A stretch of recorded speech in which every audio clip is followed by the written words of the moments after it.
screen release animation, player indicator, shot feedback, and more.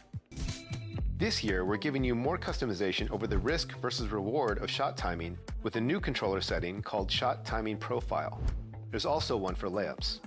Here, you can determine how much your shot timing affects your makes and misses in game. Difficulty-based will automatically adjust to match the difficulty you are playing. Real player percentage means no timing is required.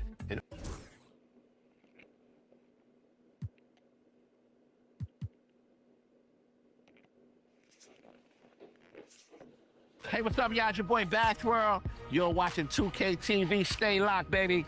Going down.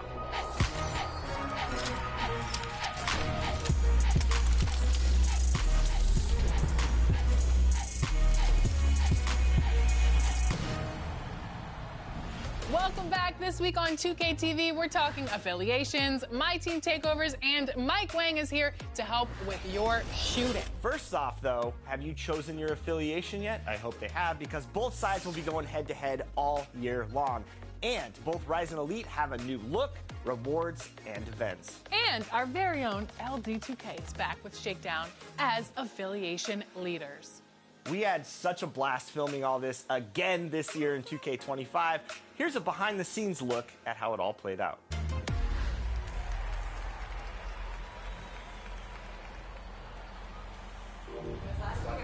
Inside, I like, dang. If I would've... Well, Al, facing this way. And P, what's up, man? Everyone's been talking about you. Absolutely, and we've been hoping you'd stop by and get a few games in. Rise and Elite are back, which means I'm here on set of NBA 2K25 with my man, Shakedown. Shake, it's always good to see you. Good to see you too, man. So you're here on the set of NBA 2K25. Affiliations are back. You're representing Rise once again. I'm Elite. What's this experience been like? Year two, I feel blessed as always to get a chance to be around you guys, working with you again. New acting scenes. Can't wait for you guys to play. Over at Rise, we got a futuristic mech suit meets warehouse kind of vibe. It's dope. It's okay. I mean, Elite is much cooler. Please. And as the fans know out there, Shake, Elite took the championship of the affiliation last year in 2K24. I hope you bring the competition up another notch for 2K25. Absolutely. Look, the fight goes on. The grind never stops. I'll see you out there. You can't just win without breaking down the defense off the dribble. It's funny you mentioned defense. I don't think I've ever seen you play. Yo, guys, I will get on the court and lock you up. Guys. Come on, I man. will lock him up. And one thing that I don't think you ever get used to is being in the mocap suit. So tell the fans out there, what is this experience like for you? Yeah, man, it's a second skin. It's like I feel like a ninja out here getting a chance to perform. This is fun, man. This is fun. This is where it all kind of leads up to. It's like all my decisions on YouTube have led me to here.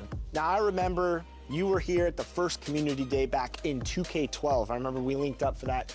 What's it been like for your career to start as a content creator and all these years later be inside the game? That's the great thing, is that the community really rallied towards seeing this, and to be immortalized in a game like 2K25, it's the best feeling in the world. I'm telling you guys, if you just stick with, entertaining people on your channel, keep a positive attitude, constructive criticism, you'll definitely see yourself going places. There it is, the legendary Shakedown. Go join his Rise or my Elite. Competition's about to get hot in 2K25, Shake. Oh, you know what it is. But there's only one choice. There's only one choice. Rise. You know how to, it's gonna be Rise. Elite. We'll be updating you season to season on the affiliation standings right here on 2K TV. Currently, it's neck and neck. But we're just halfway through the season with plenty of events to get your wins in. And you're going to want to contribute in these events because if your affiliation ends up winning the season, you get a rep boost. Plus, an invite to an exclusive theater event worth bonus rep. Now, so far, Rise has had the lead more than not. Elite, here's your wake-up call. Ring, ring. This is only season 1, Alexis, and last time I checked, we won it all last year. So bring it, Rise. Bring it. Hang up.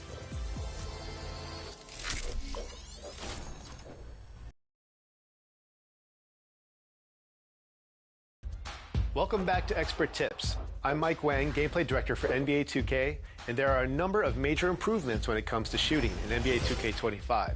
So let's get into it. You can use either the shot button or pro stick for jumpers, layups, and dunks.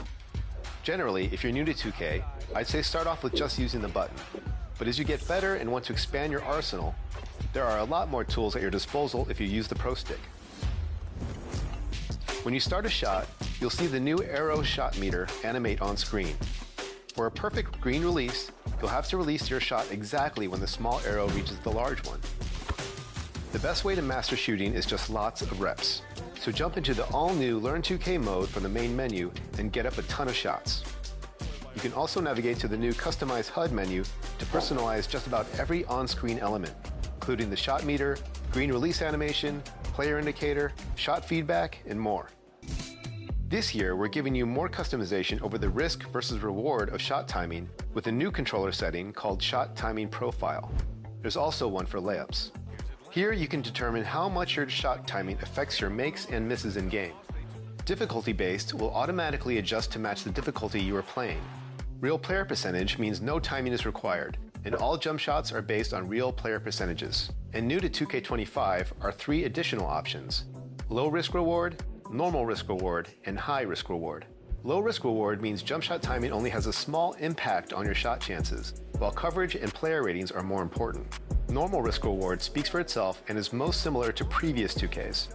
If you're a certified sharpshooter, high risk reward might be for you, as jump shot timing considerably affects the shot outcome. You'll have a higher chance of making shots with great timing, but also a higher chance of missing shots with bad timing. Once you've got it down, try turning your shot meter off in the Customize HUD menu and just base your release off the visual cues in the shot animation. This will actually make your green window larger and make you a better shooter in the long run. Oh, got that bucket in no time at all. You can also tweak the shot timing visual cue controller setting option to set the ideal release point that works best for you. Jump is the point where your player's toes leave the floor. Set point is when the ball is raised up above the head before the shooting motion begins. Push is when the shooting motion is underway and the ball is being pushed forward. And release is the point just before the ball leaves the shooter's hand. And if you make a custom shot in the shot creator, you can use the visual cue slider to set the exact point between jump and release that fits your preference. 2K25 also features 3 new major shooting features: signature go-to shots, rhythm shooting, and shot canceling. To perform a player's go-to shot, move and hold the right stick straight up. The player will then pull off a quick move or series of moves to get open and then go right into a shooting motion. You can then release. Hey, what's up, y'all? It's your boy Bathworld. You're watching 2K TV. Stay locked, baby. Going down.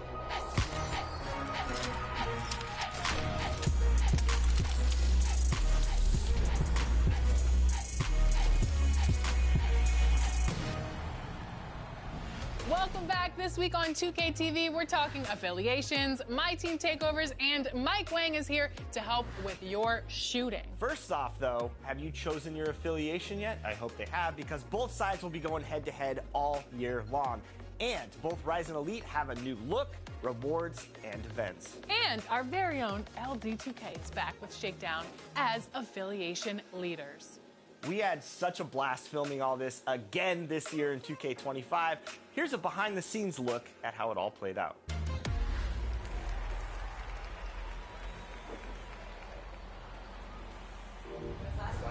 Inside, you're like, damn, if I would And P, what's up, man? Everyone's been talking about you. Absolutely, and we've been hoping you'd stop by and get a few games in. Rise and Elite are back, which means I'm here on set of NBA 2K25 with my man, Shakedown. Shake, it's always good to see you. Good to see you too, man. So you're here on the set of NBA 2K25. Affiliations are back. You're representing Rise once again. I'm Elite. What's this experience been like? Year 2, I feel blessed as always to get a chance to be around you guys, working with you again. New acting scenes. Can't wait for you guys to play. Over at Rise, we got a futuristic mech suit meets warehouse kind of vibe. It's dope. It's okay. I mean, Elite is much cooler. Please.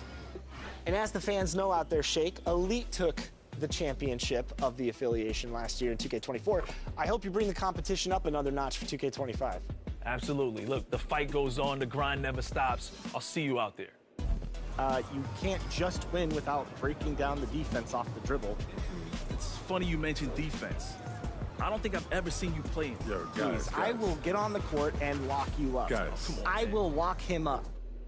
And one thing that I don't think you ever get used to is being in the mocap suit. So tell the fans out there, what is this experience like for you? Yeah, man, it's a second skin. It's like I feel like a ninja out here, getting a chance to perform. This is fun, man. This is fun. This is where it all kind of leads up to. It's like all my decisions on YouTube have led me to here. Now, I remember you were here at the first community day back in 2K12. I remember we linked up for that. What's it been like for your career to start as a content creator and all these years later be inside the game? That's the great thing, is that the community really rallied towards seeing this, and to be immortalized in a game like 2K25, it's the best feeling in the world. I'm telling you guys, if you just stick with, entertaining people on your channel, keep a positive attitude, constructive criticism, you'll definitely see yourself going places. There it is, the legendary Shakedown. Go join his Rise or My Elite. Competition's about to get hot in 2K25, Shake. Oh, you know what it is. But there's only one choice. There's only one choice. Rise. You know how to, it's going to be Rise. Elite. We'll be updating you season to season on the affiliation standings right here on 2K TV. Currently, it's neck and neck. But we're just halfway through the season with plenty of events to get your wins in. And you're going to want to contribute in these events because if your affiliation ends up winning the season, you get a rep boost. Plus, an invite to an exclusive theater event worth bonus rep. Now, so far, Rise has had the lead more than not. Elite, here's your wake-up call. Ring, ring. This is only season 1, Alexis, and last time I checked, we won it all last year. So bring it, Rise. Bring it. Hang up.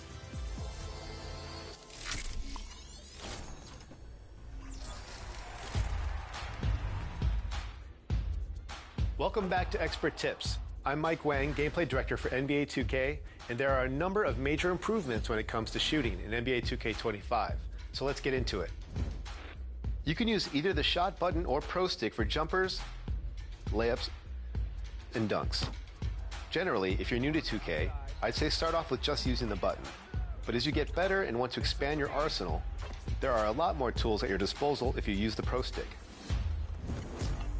When you start a shot, you'll see the new arrow shot meter animate on screen. For a perfect green release, you'll have to release your shot exactly when the small arrow reaches the large one.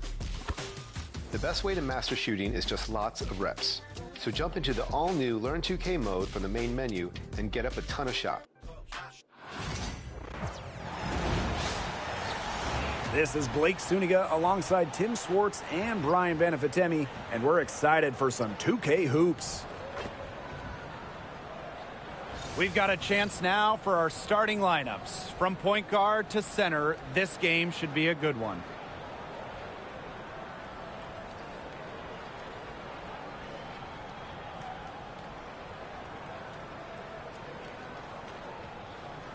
And it's pretty obvious what these teams want to do. They want to run their offense through their bigs. Yeah, when you've had the success they've had through the front court, it's easy to see why. Yeah, but you don't want to become one-dimensional. It's important to keep the defense on their toes. Now here is Stevens. Jackson with the ball. And Williams picked. Fouled in the act of shooting, an opportunity for a three-point play. That's on Gabby Williams. And the exciting Rickea Jackson taken 4th overall in the 2024 draft. Well, she's got a reputation in college that she earned as an electric scorer, about 18 points per game, which is a huge number in college over her career. Jackson could get buckets from all 3 levels, and it's 6'2". Her length, it's kind of a matchup problem for a lot of guards.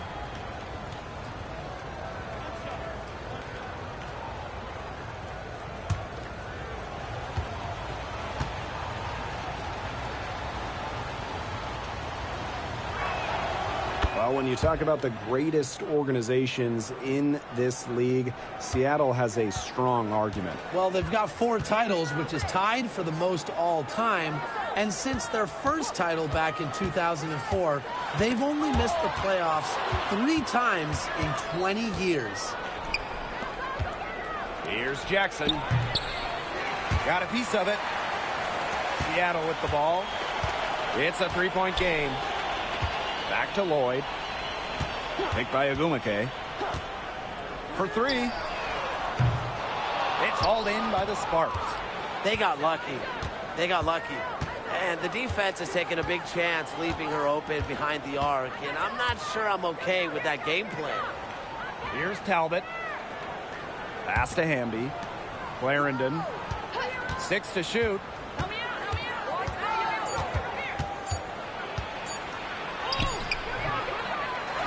Here's Hamby.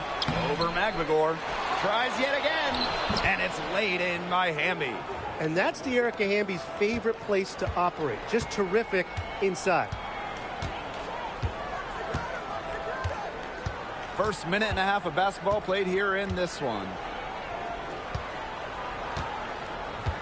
Outside, Diggins Smith. Screen by McMagor. Off target from outside. And it's the Sparks ball. Outside, Clarendon. Inside. Here's Hamby. That shot missing. Ezzy McMagor, nice defense. Pass to Diggins Smith.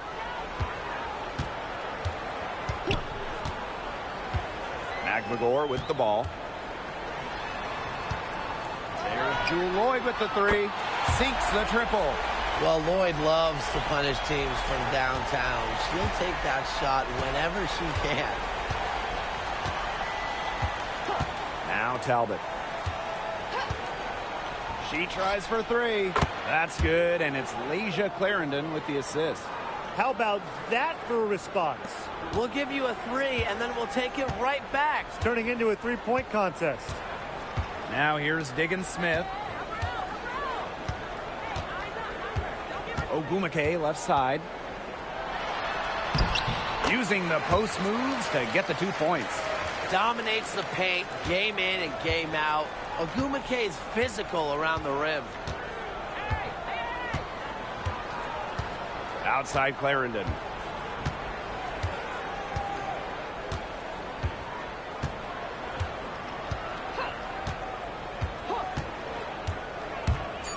Dearica Hamby on the wing.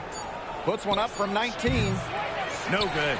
And at the end of one, a closely contested game so far.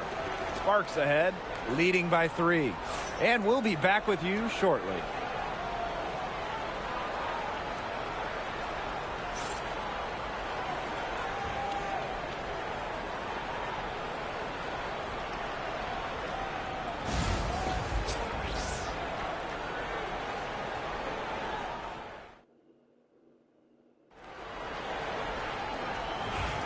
A close game here at the start of the...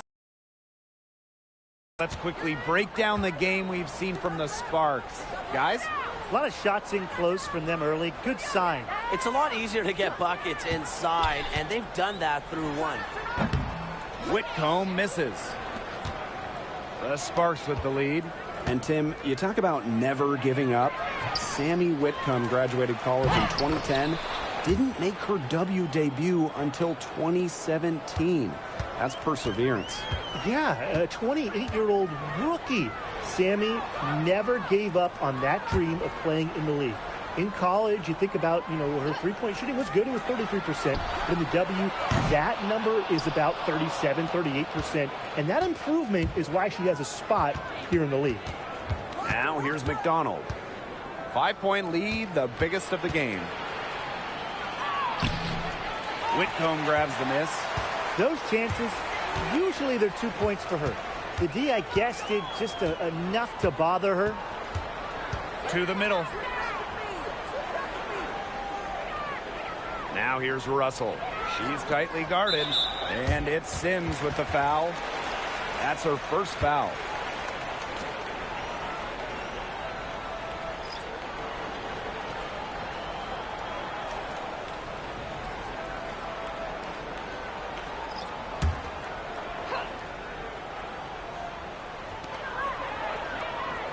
Outside Whitcomb.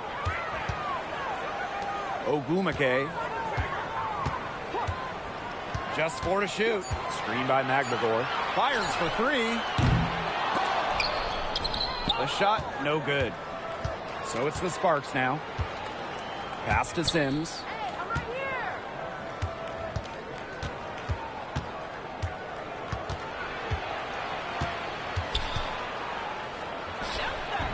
McGregor grabs the miss. Seattle trailing here. And in 2023, the Sparks went 17-23.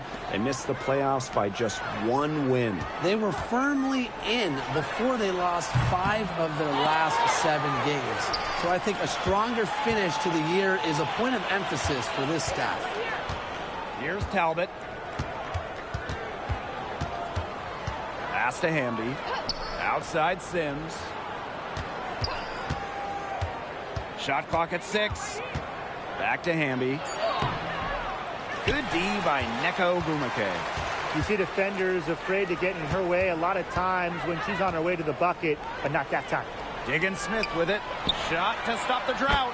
The basket good off the assist from Neko Gumake. Well, Diggins Smith gets set up to shoot there. On the receiving end of the pass for once. Love the confidence she has in her shot. Now here is Sims to the paint. There's a 4-second difference from the shot clock and game clock. And the basket by Hamby. They'll probably let the clock wind down here. Exactly. No need to give the ball back before the end of the quarter. The ball is in your court. Left side, Diggins Smith. The layup off target. And the first half comes to an end. We've got a close game going on here. Sparks ahead, up by 4. And join us right back here after the break for the start of the second half.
Start of the third quarter here after a closely contested first half.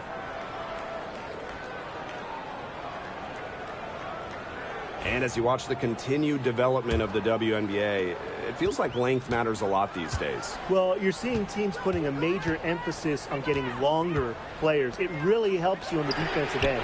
Oh, yeah. With how skilled players are these days and the amount of threes teams take, length can certainly neutralize that.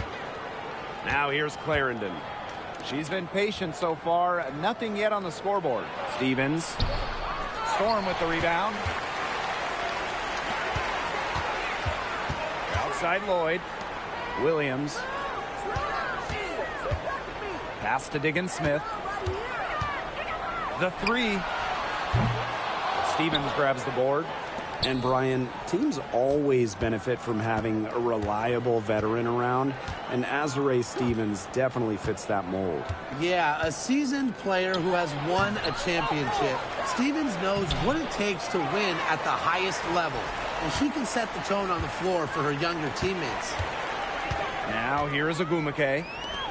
There's Lloyd with the 3. Nailed. Because she doesn't give the defense any time to react. And the Sparks call time here. And with how great she's been for over a decade now, it kind of feels like Neko Gumake is underrated. I agree with that 100%. I mean, she's finished top 10 in MVP voting the last 2 years, is basically the textbook stretch big, and Neka's done incredible work off the floor with the Players Association.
Seattle on D. They haven't given up any points here in the second half. Outside Clarendon. Here's Hamby. That's good, and it's Lasia Clarendon with the assist. With a rare combination of 6'3" height and fluid movements, Hamby can move with ease. Tough cover on the pick and roll. Now here is Lloyd. She's got 6. Skylar Diggins-Smith outside. And the Storm, another 3. The road back into this game wasn't a short one, but they've managed to make it all the way back and tie this game up. And I'll admit it, at one point I thought they were toast. They've shown some serious character to battle this far back. I mean, I thought they were toast too, with butter and jelly and everything on it. Nice low post offense. Now Diggins-Smith. Pass to Magbegor. Lloyd. Screen by Magbegor. For the lead. Lloyd, no good. The Sparks with the lead. Clarendon, guarded by Diggins-Smith. Outside, Stevens. Now Talbot. Back to Stevens. Jackson. Down to 5 on the shot clock. Talbot, no good. On the wing, Jewel Lloyd. And that one drops for her. That's terrific use of the bounce pass. Here's Clarendon. From deep three-point range. Third quarter comes to a close, and a battle brings it to a tie. And we're coming right back. Be sure to stay with us as we get set for the fourth quarter.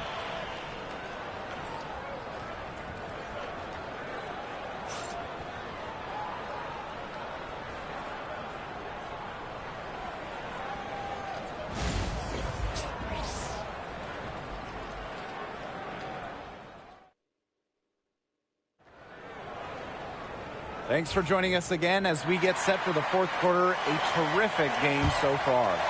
Here's Clarendon.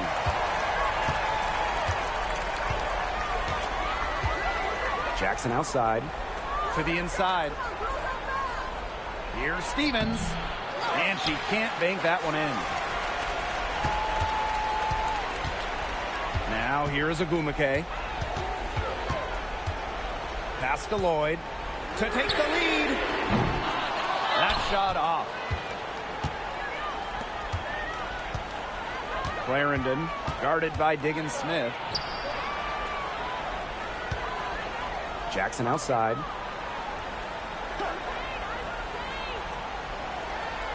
Now Stevens, defended by Magbegor. Baseline J on the way. The shot by Stevens, no good. Pass to Lloyd. Back to Diggins-Smith. Williams with it. Lloyd with it. Takes the 3. Good, and it's Gabby Williams who picks up the assist. It has been a three-point barrage for them since halftime. Yeah, I don't know if it's been by design or by accident, but either way, it's been impressive. Maybe the coach just went up to the locker room chalkboard and just put a number 3 out there. And the Sparks call time here.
We've played just over a minute here in the fourth quarter.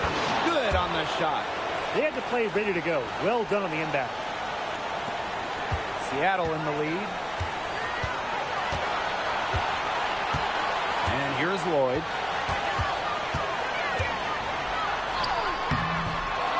Not going to go that time. So it's the Sparks now. Clarendon with it. Now Magdeburg defending. Pass to Hamby.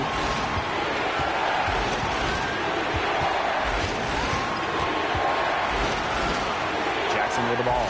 She's guarded by Williams. 3 on the clock. Here's Talbot.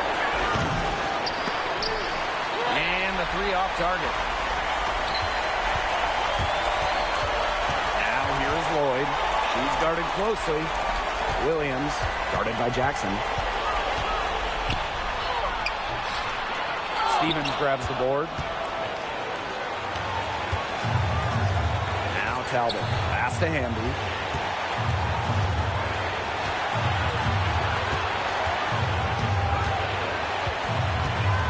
Here's Talbot. 6 on the shot clock. Expanding her range. Magdeburg grabs the miss. Right side, Williams. And the Storm miss again.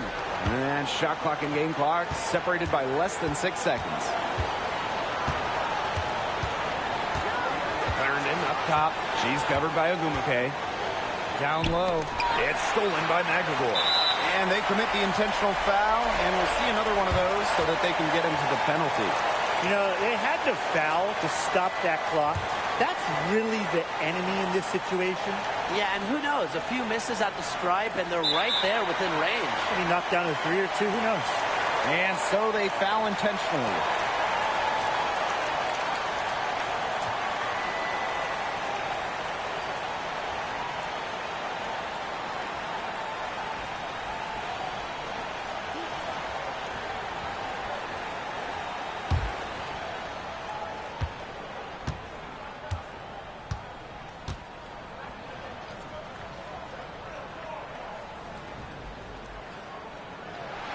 He gets the first, and that will put them up 2.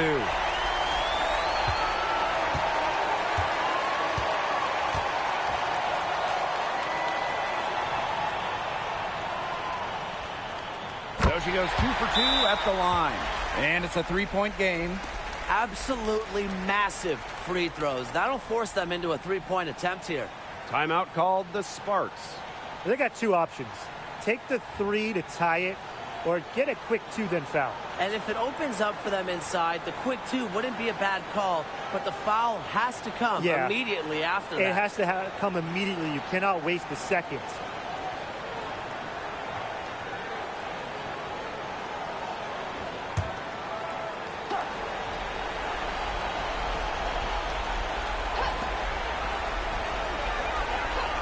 Hamby a screen. Pass to Talbot.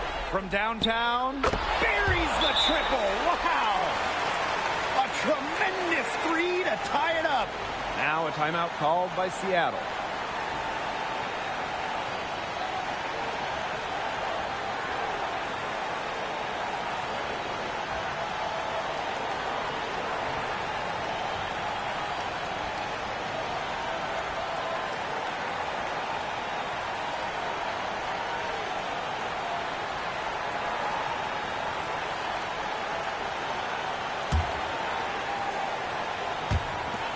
And it's the Storm with the ball.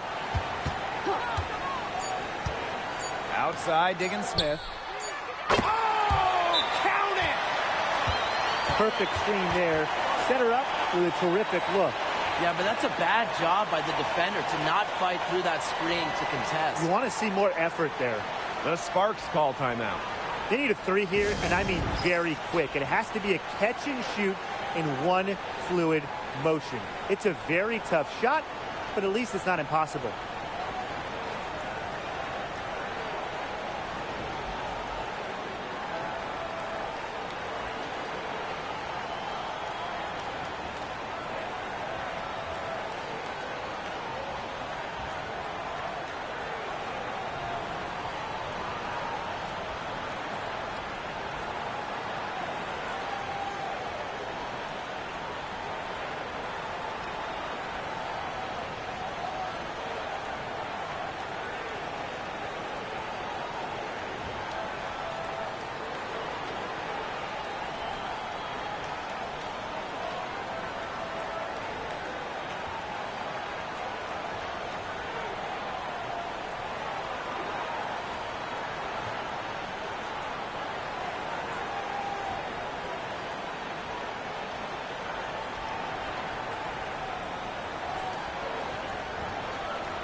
three to Erica Hamby. And so the big win by Seattle in a tight game. That was a fun night of basketball and a fabulous finish as they waited until the very last moment to finally seal it. And so many times we see these tight games won at home. That advantage, I think, played a factor here. And that's a wrap, everyone.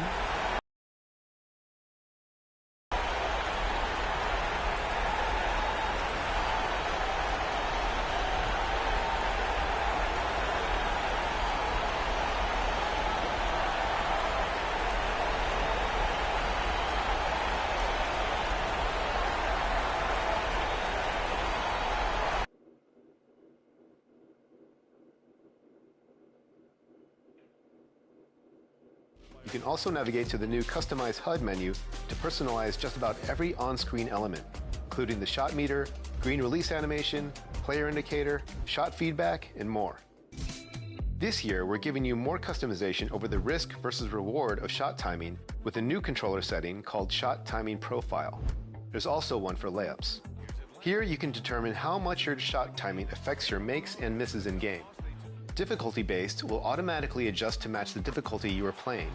Real player percentage means no timing is required, and all jump shots are based on real player percentages. And new to 2K25 are 3 additional options: low risk reward, normal risk reward, and high risk reward. Low risk reward means jump shot timing only has a small impact on your shot chances, while coverage and player ratings are more important. Normal risk reward speaks for itself and is most similar to previous 2Ks. If you're a certified sharpshooter, high risk reward might be for you, as jump shot timing considerably affects the shot outcome. You'll have a higher chance of making shots with great timing, but also a higher chance of missing shots with bad timing. Once you've got it down, try turning your shot meter off in the Customize HUD menu and just base your release off the visual cues in the shot animation. This will actually make your green window larger and make you a better shooter in the long run. Oh, got that bucket in no time at all. You can also tweak the shot timing visual cue controller setting option to set the ideal release point that works best for you. Jump is the point where your player's toes leave the floor. Set point is when the ball is raised up above the head before the shooting motion begins. Push is when the shooting motion is underway and the ball is being pushed forward. And release is the point just before the ball leaves the shooter's hand. And if you make a custom shot in the shot creator, you can use the visual cue slider to set the exact point between jump and release that fits your preference. 2K25 also features 3 new major shooting features: signature go-to shots, rhythm shooting, and shot canceling. To perform a player's go-to shot, move and hold the right stick straight up. The player will then pull off a quick move or series of moves to get open and then go right into a shooting motion. You can then release the pro stick to time the shot or move the pro stick in the opposite direction for a rhythm shot. More on that in a second. You want to pay attention to which hand the player has the ball in when starting a go-to shot, as there are different go-to shots for starting in right hand, left hand, He'll gladly take those. Box for 3, and another Sacramento. and triple threat.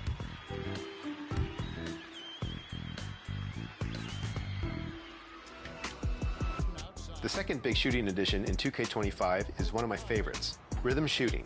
To use rhythm shooting, move and hold the right stick to start your shot, and then move the right stick in the opposite direction to match the speed of the jump shot as the shooter releases the ball.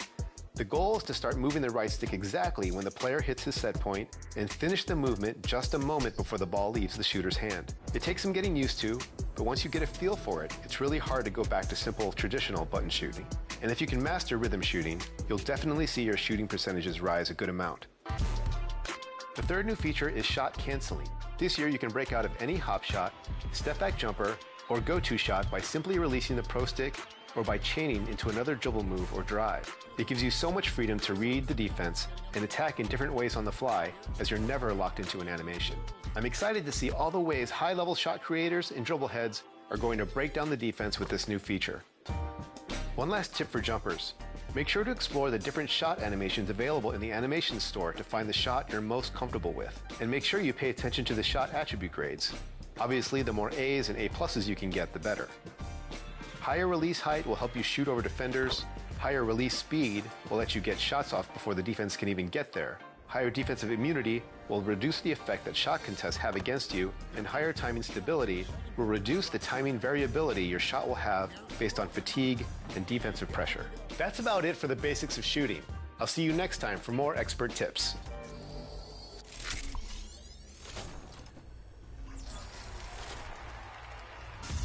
My team is in full sprint in season 1. What kind of shoes are you wearing out there? Oh, just something comfortable, casual, arch support. I meant your My Team lineup, Danny. Oh, right. I knew that. And in NBA 2K25, shoe boost cards, they're a thing of the past. They've been replaced with something much more powerful, takeover cards. It all starts in the MT Shoe Lab under the Manage tab in the main menu. You can edit your shoe cards and add takeover abilities to apply a helpful boost to each player in your lineup. Yeah, let's take an example. I've got Ruby Rewards Damon Stoudemire in my starting line. Here with Tim Swartz and Brian Banafitemi, I'm Blake Suniga, and it's good to have you with us. The starting fives for our game. Here's a look at both lineups. Tip-off coming up in just a moment.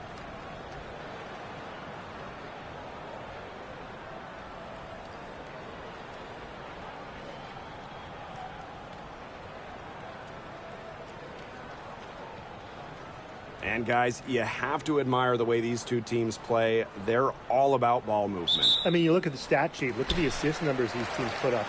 There's not too much hero ball going on. They're unselfish.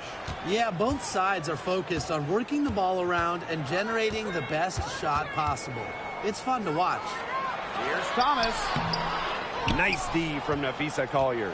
That's a surprise. Out of character for her to miss those when the D's not right in her face. Pass to Carlton. McBride. Here's Smith. The three-pointer off the mark. And Tim, we know success isn't always linear. And just look at Alana Smith. She's a perfect example of that. Took her a few years to claim her spot in the league. She was a top 10 pick back in 2019. She shot under 20% as a rookie. Alana was out of the league, but she had a great 2023. The Australian finishing third in most improved player voting, and she has really got a spot in the league now. Now here's Thomas, covered by Collier. Alyssa Thomas attacking. Doesn't get it to drop for her. Napheesa Collier with some nice D. Outside Williams. Pass to Collier. 6 on the shot clock. Smith outside. Shoots over Jones. Alyssa Thomas with the rebound. Well, I'm going to say the defense got pretty lucky right there because she's going to make a lot more of those than she misses when she gets that much room. Now here's Thomas. Uses the glass to finish the layup. A quick forward who can beat defenders off the dribble. Thomas has a multifaceted game. Outside Williams. For three, Napheesa Collier. The three-pointer is on target. It's a pleasure to watch her work at that end of the floor. Here's Thomas. Bonner outside. Tried to come right back with the three of her own, but it's no good. Pass to Collier. First quarter ball, almost 2.5 minutes in.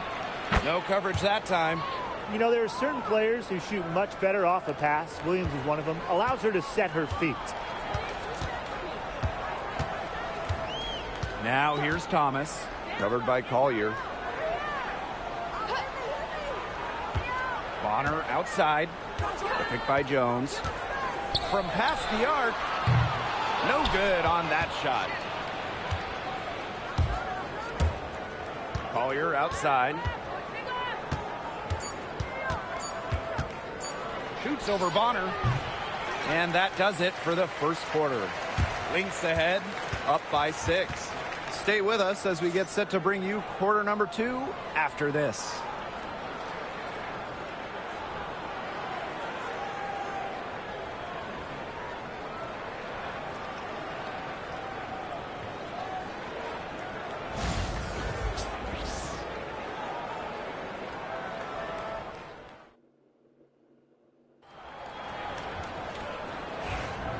And now the second quarter just getting set to begin. And from what we've seen from the Lynx, what's your take so far? Some great defense on their part so far in this one. They've really worked well as a unit to help on drives and rotations. Back to Collier. Nelson Adota with the rebound. The Sun trailing. And no doubt, the leader of this Sun team, the versatile vet, Alyssa Thomas. Yeah, she got drafted by Connecticut back in 2014 and has spent her entire career with the Sun. Last year, finished second in MVP voting, led the league in total assists and rebounding, which is just something you never see. Here's Heidemann. Collier outside. Zandalasini. Pass to Hines Allen. Here's Zandalasini. Lets it go from deep. And the rebound goes to the Sun. Yeah, the great shooters, they know when they've got enough opening to go for the three. I didn't think it was a bad choice there. Yeah, not very good defensive coverage that time. The T got lucky. Here's Heidemann. She hasn't yet put up any points in this one. Pass to Collier.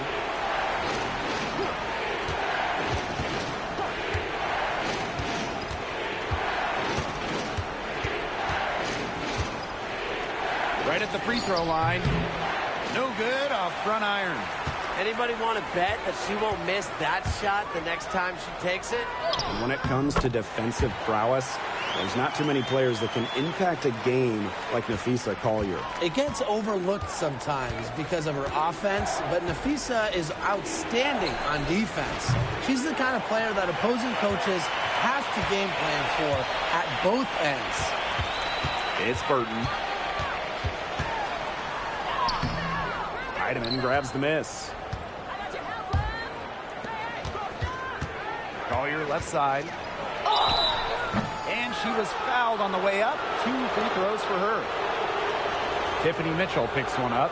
I hope he didn't think Collier would be intimidated by a little contact. She shows some real toughness inside.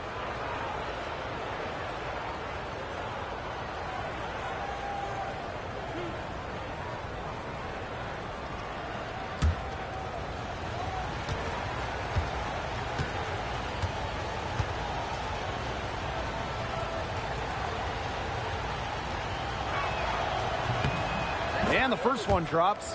Well, back in the early 2010s, the Lynx went on one of the best runs we've ever seen.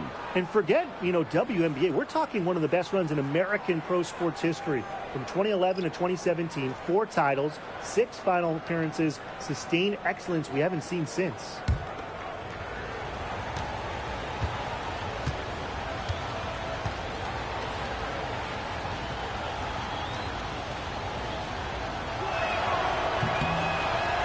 Good on the second, so she makes both.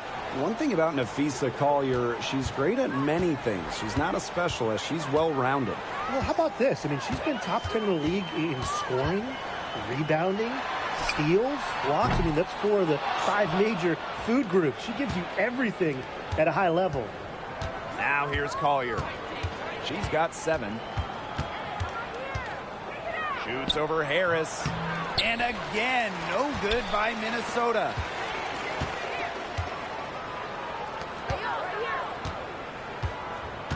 Pass to Carrington.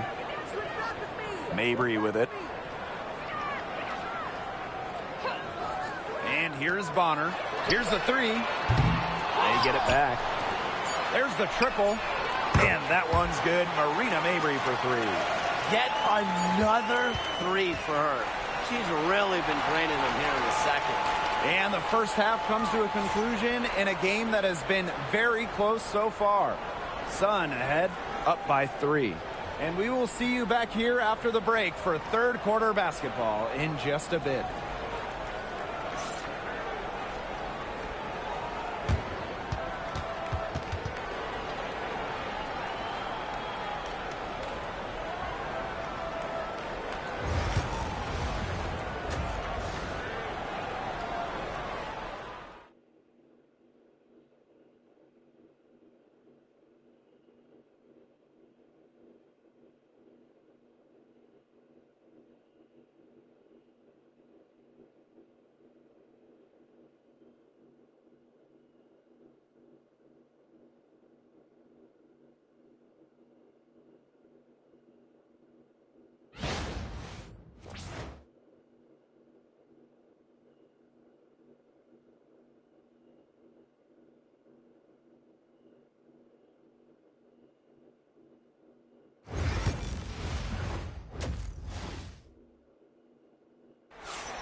And now the start of the second half. Neither side jumping out ahead through the first 2 quarters.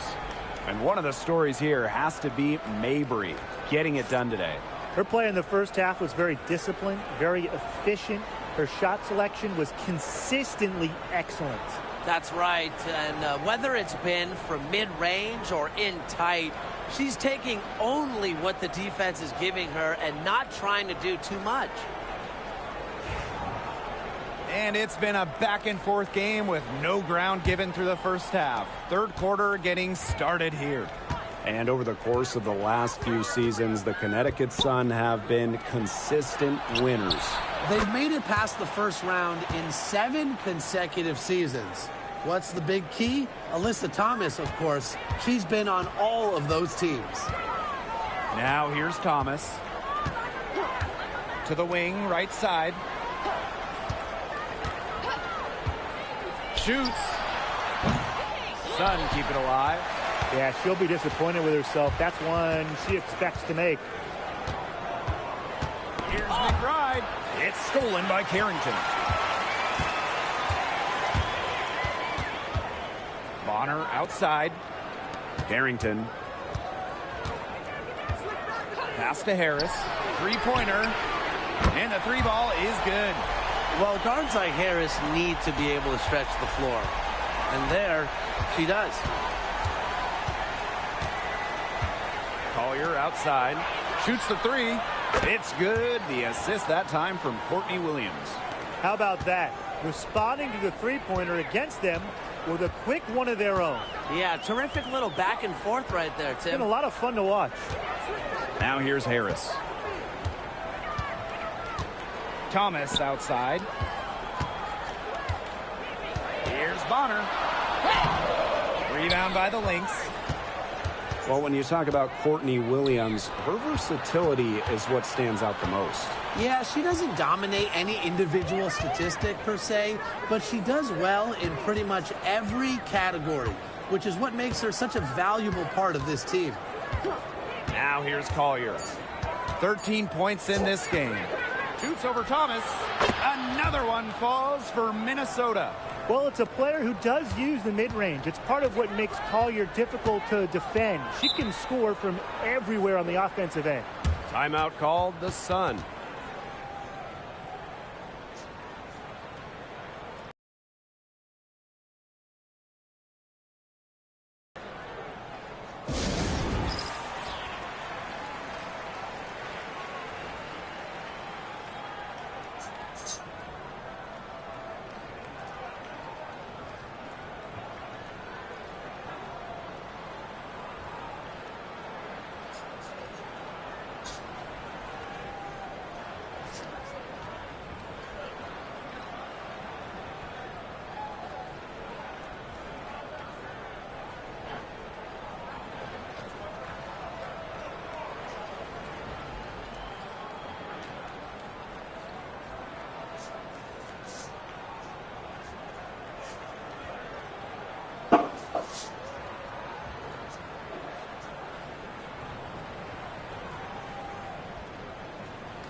Now Burton. She's been patient so far. Nothing yet on the scoreboard. Gets it to go from downtown. I love the poise and confidence Harris plays with. She doesn't hesitate on catch and shoot opportunities. Pass to Uhas. And here's Heidemann. Courtney Williams for 3. Another 3 for Minnesota. This game, it's taken on a new feel since halftime. Definitely. The energy level on both sides has gone way up after the break, and the energy level in this booth is heating up. Now here's Harris. She's got 6. You know, that's a quality look right there. Just a little off with her release. Yeah, and that has her shaking her head. I mean, no way around it. That's a tough miss. Outside Williams. Misses from short range. And we have just finished the third quarter, and a tight game we've got. The Lynx on top, up by 2. And we're coming back right after this break to get the fourth quarter started.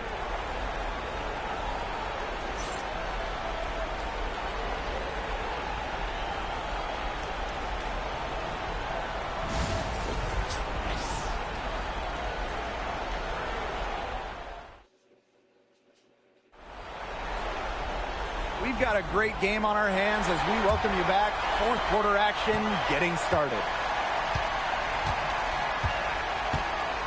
Thomas with the ball.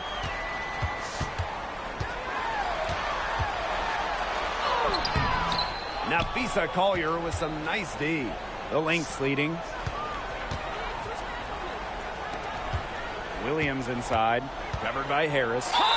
Never scared to go down low, even at 5'8". Williams has guts. She'll take it right to the hoop.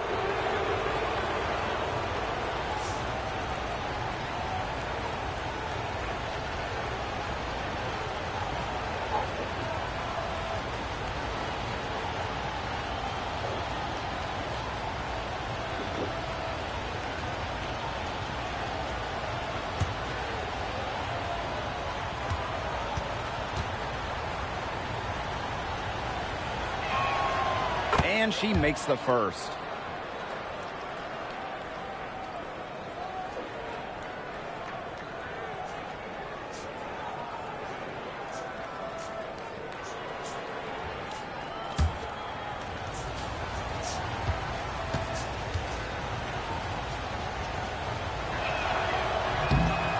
And that one goes in. 2 from the line that time. Here's Bonner.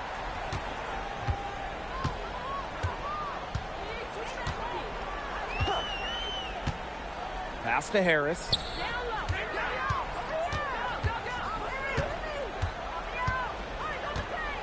Thomas outside. Bonner, just 5 on the clock. Launches a 3. And it's Collier with the rebound.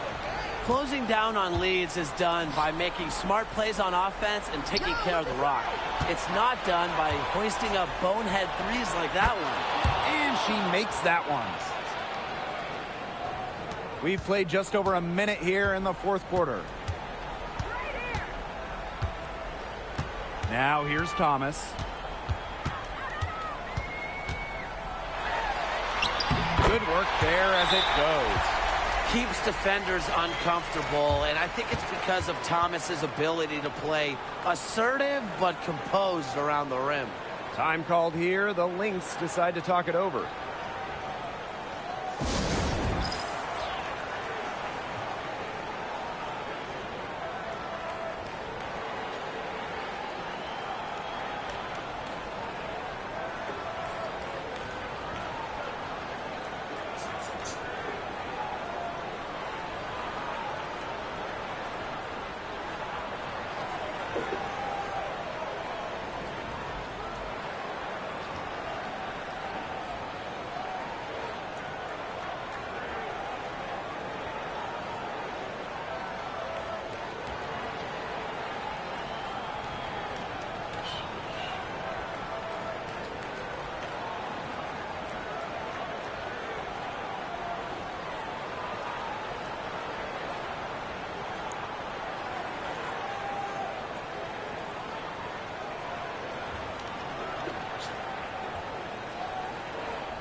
side, Williams. Pass to Smith. And Jones pulls it down. Connecticut trailing. Now Carrington. The three ball. Good on the three-point shot. Big time bucket at a big time moment. Carrington showing some serious nerve in a pressure situation. Now here's Collier. The kick out to Williams. Off the mark there with the three. I like the bold move of going right back at her to return the three, but she just couldn't get it to go. Pass to Jones. Harris. Up top on her. Now here's Carrington to take the lead. Money! Look at Carrington using her agility inside and using it to get to a point-blank shot. Minnesota calls a timeout.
He does have 9 great badges, but I feel like he could...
to get into takeover mode with these new cards. And hey, Danny, you...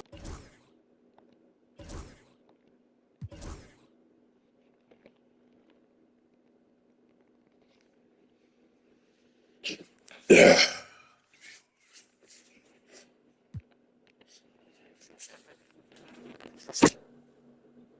That's what I'm most excited about as soon as I hit start of 3 and get those cap breakers. 71 pass accuracy for Silver Dimer. I will say, out of all the attributes on this build, this is maybe the only thing I'd like to have just a little bit higher. But with the 86 ball handle, though, like, you're going to get some great sigs. You're going to be able to move 75 speed with ball. You get the good dribble styles. Like, Zach LaVine is the one I'm using now. That's working really well for me. I happen to put a good amount of defense on here. So I got Silver on ball menace. I got, 91 steal for Gold Glove, but I put the 92 on there because with a 92 steal, I'm going to put the other 2 cap breakers there to get Hall of Fame interceptor. So I really made this build. I designed it with cap breakers in mind.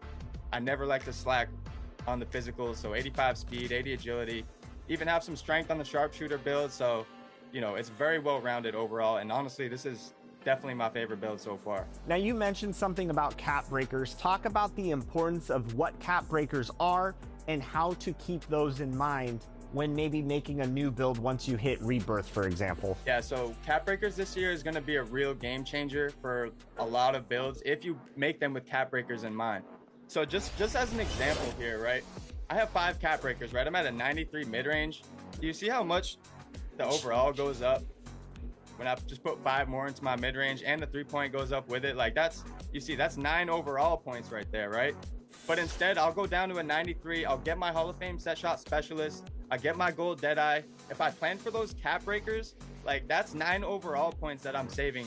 You can get a lot of value out of your builds if you plan on using your Cap Breakers when you hit starter 3. And you mentioned badges. How important is it to either spread out those badges or focus on one or a few?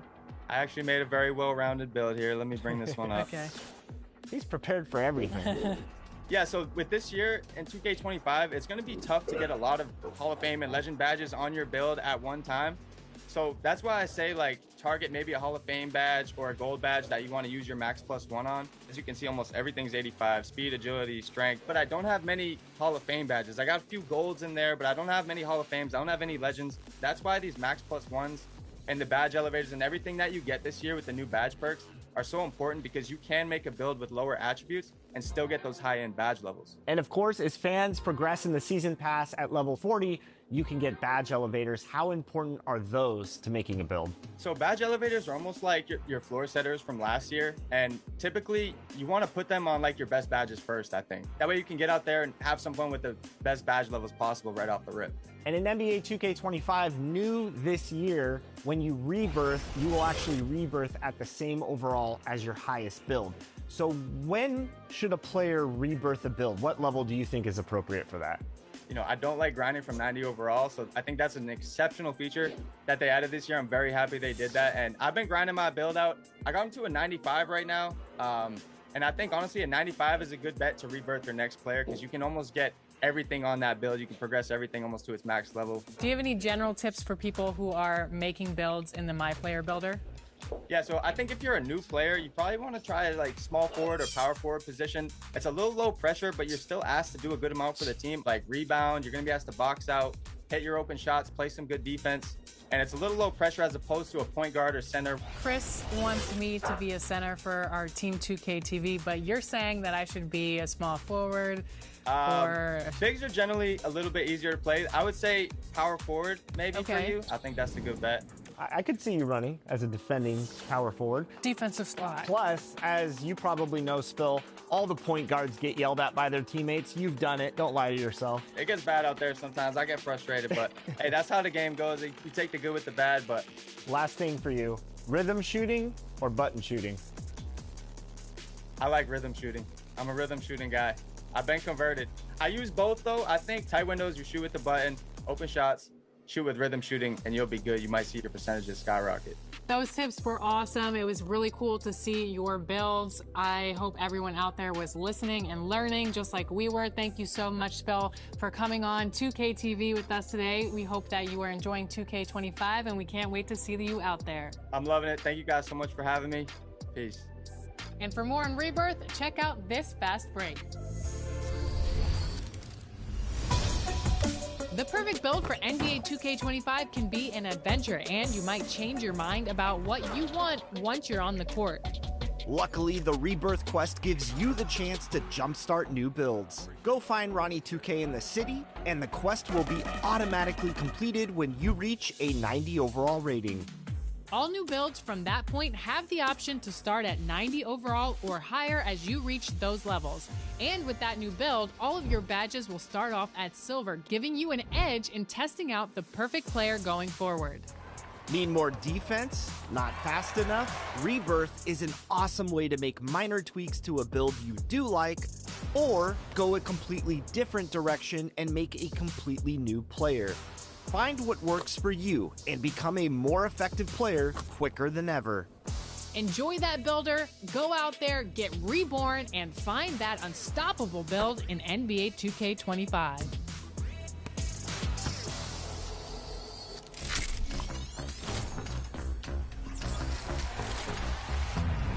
Hey there, I'm Mike Wang, Gameplay Director for NBA 2K. Today we have another installment of Expert Tips, and we're focusing on some new badges for NBA 2K25. First off, you've probably noticed the newest badge tier in the game. Legendary badges are a step above Hall of Fame and will work wonders for your MyPlayer. You'll need a 98 or 99 overall to reach this tier, but trust me, it's worth it. If you're an outside shooter, there are 2 badges I'd recommend trying to get as high as possible. If you're a corner sitter or like to work off ball getting open for catch and shoot shots, you'll definitely want Set Shot Specialist. But if you're more of a shot creator and like to work off the dribble, shooting pull-ups, step backs, or the new signature go-to shots, try and level up Shifty Shooter. For athletic shot blockers, High Flying Denier is a great badge for you. This new badge is a revamp of Chase Down Artist, and it raises the chances of getting blocks when you're chasing down layups or dunks or coming from the weak side to challenge shots. Paint Patroller is a must-have for any big who wants to lock down the paint, as it will help you send away weak shots at the rim and also give you a big boost to defending contact shots in the paint. But maybe your strong suit is dishing the rock.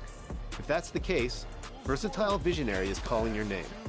This boosts the chances of successfully making high-risk passes, creative dimes, and alley-oop lobs. This will turn the good passers into great passers, and the great passers into phenomenal passers.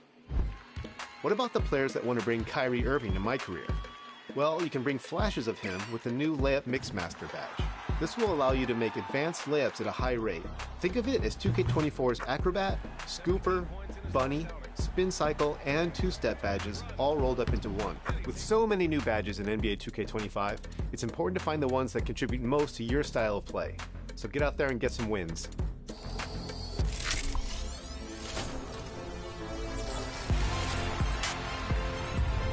How's your shooting going out there? If you're like me, you could probably use some pointers. Well, don't fret, because Mike Wang will be back next week with more tips straight from the expert on shooting. We could all use them, Alexis. We could all use them. So check back here Friday at 4 p.m. Pacific for those tips. Until then, enjoy the game.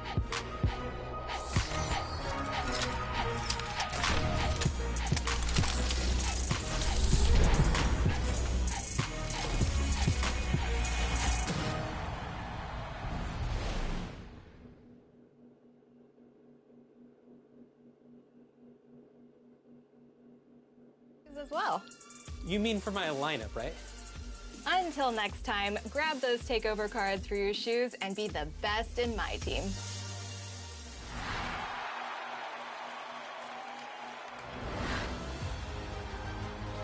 It's time for Top Plays.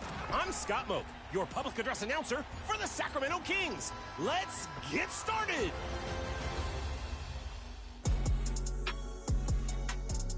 Our first finalist comes from Mr. McKenzie in the city. Teammate misses the game winner, but the cleanup crew delivers, elevating to an elite level for the putback windmill jam. Good enough to win the game, but is it good enough to win Top Plays? Our second finalist comes from Bishocats, who's also in the city and also ending games. Pulls out the between-the-legs crossover for the body breaker and the game-winning 3. The windbreaker might protect them from the wind, but not from the fall.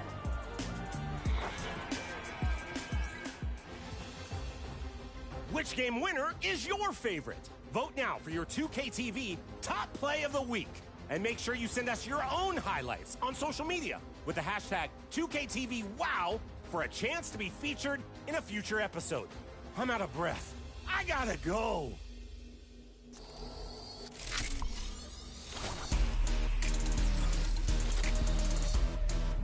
You may have seen Team 2K TV out there on the courts getting in some practice in NBA 2K25.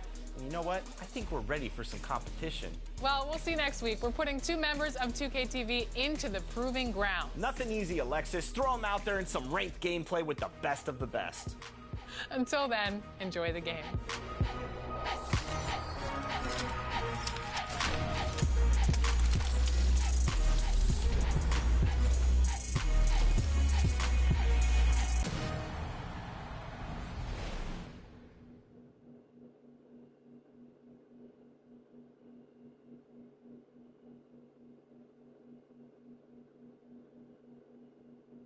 Hey, what's up, y'all? It's your boy Bathworld. You're watching 2K TV. Stay locked, baby. Going down.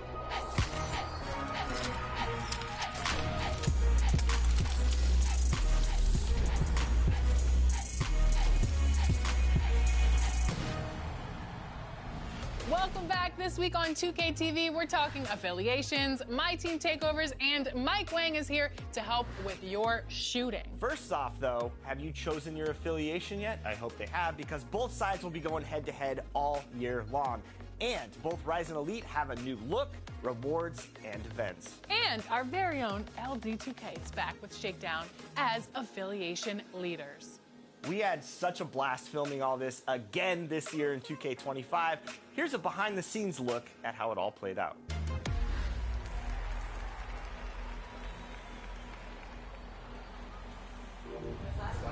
Inside, you're like, dang, if I would have...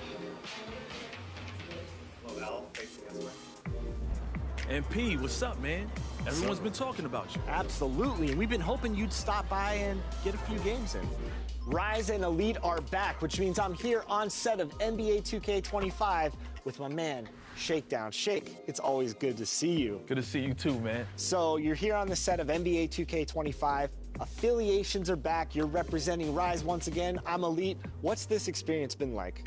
Year 2, I feel blessed as always to get a chance to be around you guys, working with you again. New acting scenes. Can't wait for you guys to play. Over at Rise, we got a futuristic mech suit meets warehouse kind of vibe. It's dope. It's okay. I mean, Elite is much cooler. Please. And as the fans know out there, Shake, Elite took the championship of the affiliation last year in 2K24. I hope you bring the competition up another notch for 2K25. Absolutely. Look, the fight goes on, the grind never stops. I'll see you out there. You can't just win without breaking down the defense off the dribble. It's funny you mentioned defense. I don't think I've ever seen you play. Yo, guys, I will get on the court and lock you up. I will lock him up.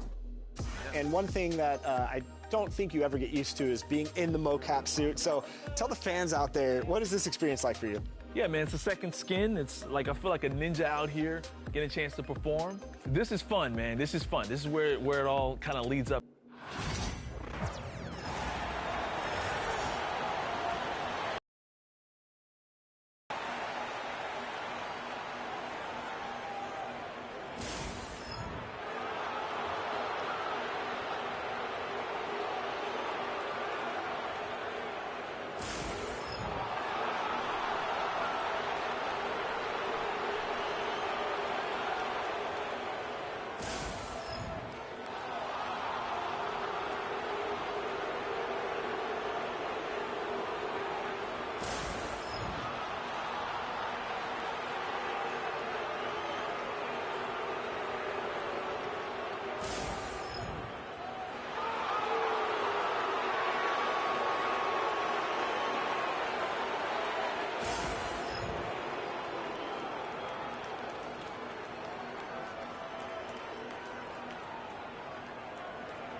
Welcome, everybody. Thanks for joining us for NBA action on 2K Sports. Hi, everyone. I'm Brian Anderson alongside Clark Kellogg and Grant Hill. On the sidelines, Allie LaForce. So let's take a look at the Chicago Bulls starting lineup. Williams and Vucevic are inside. Kobe White out there with Josh Giddey. And it's Levine in at the 3. And for Orlando, on the wings, it's Caldwell Pope and Wagner. Banchero and Carter Jr. make up the front court. And it's Suggs in at the point. Well, Grant, tonight we've got two teams who aren't afraid to slow the pace of the game. Well, B.A., it's because they're both adept at operating their half-court sets. They don't feel the need to push the tempo all the time. Giddey with it. Pass to Levine.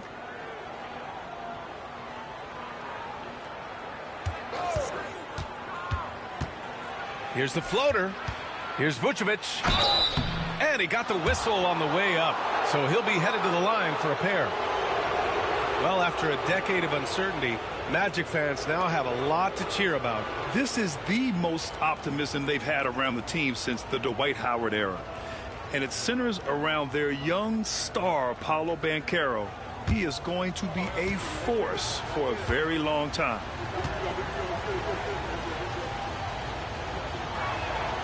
And that one falls for Vucevic.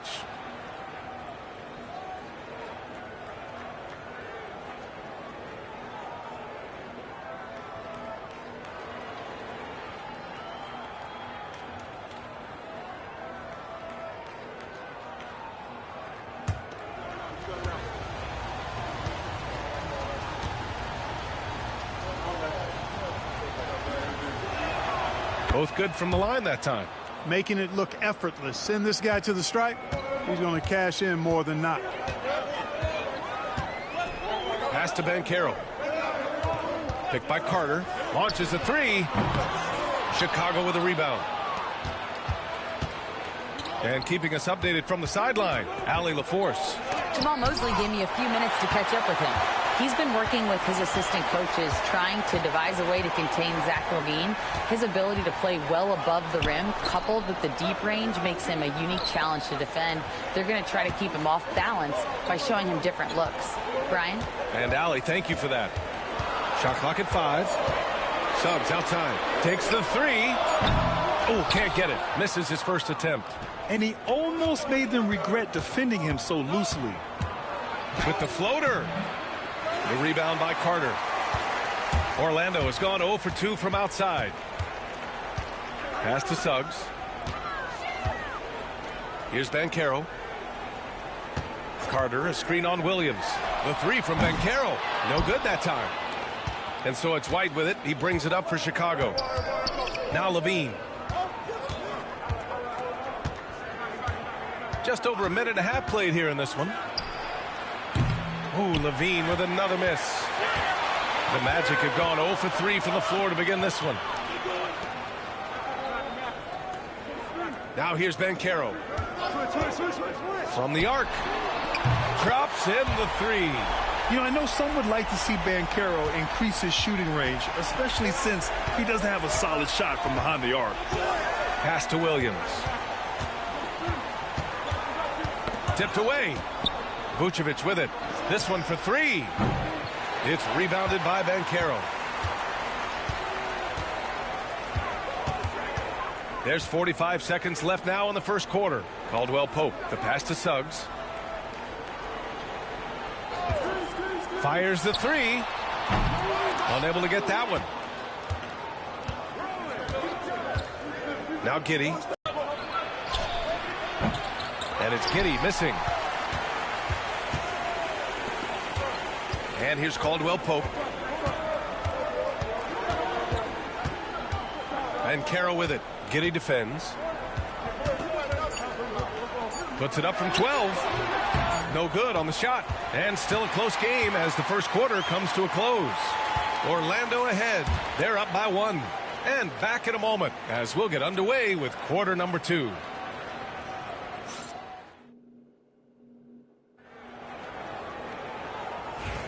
And some good action in the books as we get back to a game that's been pretty close so far here. And for the Magic guys, what jumps out to you stat-wise? Give it up for their D. They're battling, communicating, and coming up with key stops. They've got them rattled. It's only the first quarter, and already they've made enough big plays on defense to last really an entire game.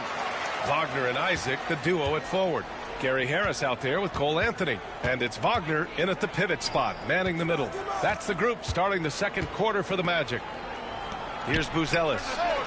Craig, good. And we're joined now by Shams Charania. He's calling in with a story. Good to have you, Shams. What's going on? Thanks. Many consider this summer to be the most challenging field in the history of international basketball. Nevertheless, Team USA got it done in Paris. It's not getting any easier, but the star power of the U.S. men's team shined bright in the City of Lights. Guys, a classic ending for a stacked U.S. roster. What a performance. Shams Charania with the report. Thanks, Shams. Here's Dosunmu. Orlando making their last shot. 1:53 left in the first half of this one.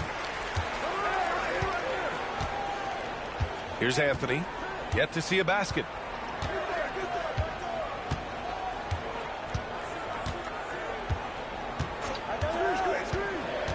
To the paint. Here's Wagner.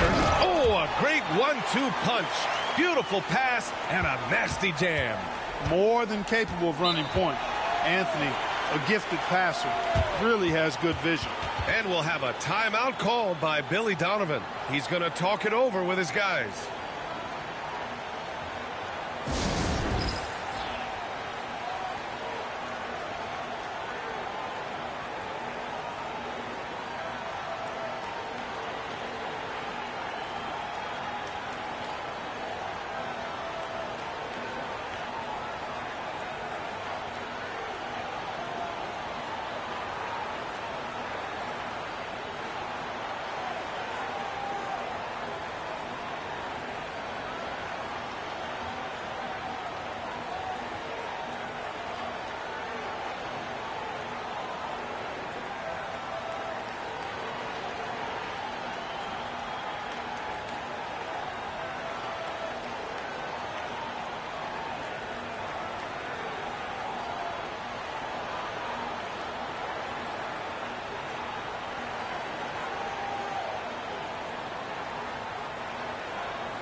And a new group getting ready for Orlando. Carter, he's checked in for Wagner. Banchero comes in for Isaac. Caldwell Pope's checked in for Wagner. And Suggs is subbed in for Harris.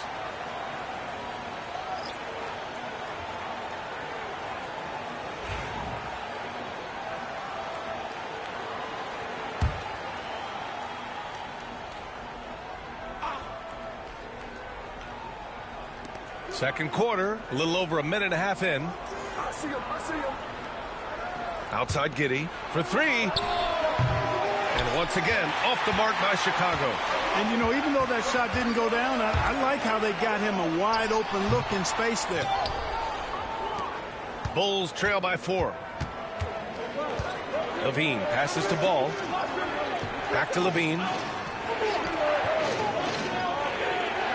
Outside Giddey. Vucevic, a screen on Anthony. Giddey's got space. The wide open shot is on the money. He's a potent mix of effort and ability. Hard to shut down a player of his caliber. Suggs, the pass to Anthony. Banchero outside. The three is up. Chicago grabs the miss. Outside Levine. There's the triple. Oh, the long-range prowess of Levine. Hey, he's one of the guys you don't want to give space to. Levine can do a lot of damage from deep. 7-second difference between the shot clock and the game clock. The three from Banchero. Banchero missing again. Even with every shot clanging off the rim, he seems determined to keep hoisting up these threes. It might be time to get inside of that arc. Levine with it. With 4 on the clock. Misses at the rim. It does not get much easier than that, but somehow he came up empty there. And so a close game as we wrap up the first half of play. Chicago ahead, leading by 1. Well, now a minute to check in with Allie LaForce. She's courtside. Hey, Allie. Billy Donovan here with us now, and Coach, your team finishing the first half in impressive fashion. What's working for you out there? Yeah, well, I think we got some stops. We played good defense, allowed us to get out in transition. That was helpful. So just got to keep grinding away. Defense has been their anchor so far. We'll see if they can keep it up, guys. Thanks very much, Allie. We'll be back soon to start the second half of basketball.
And in that first half, we saw a pretty tight battle.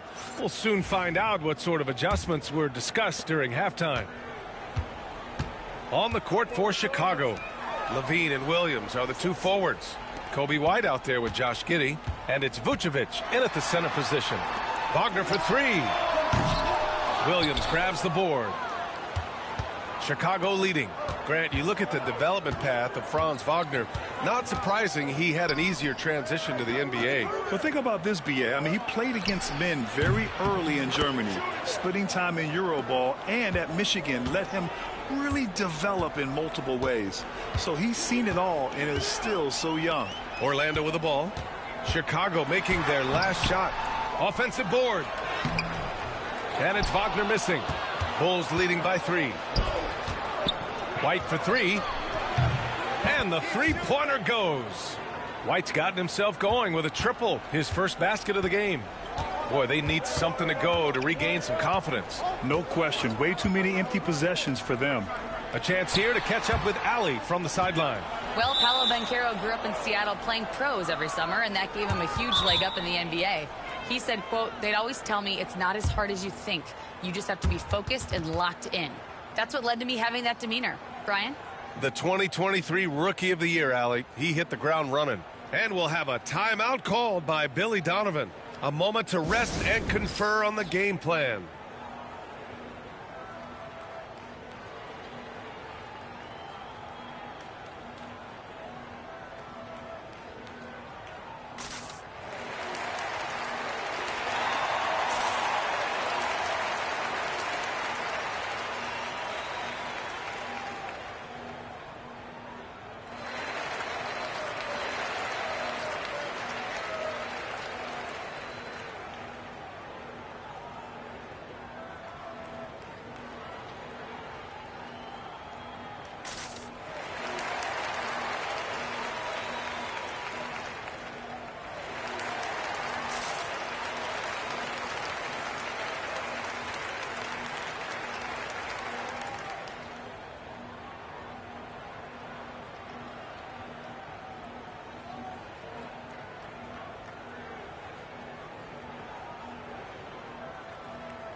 And the Magic making a change here. Wagner's checked in.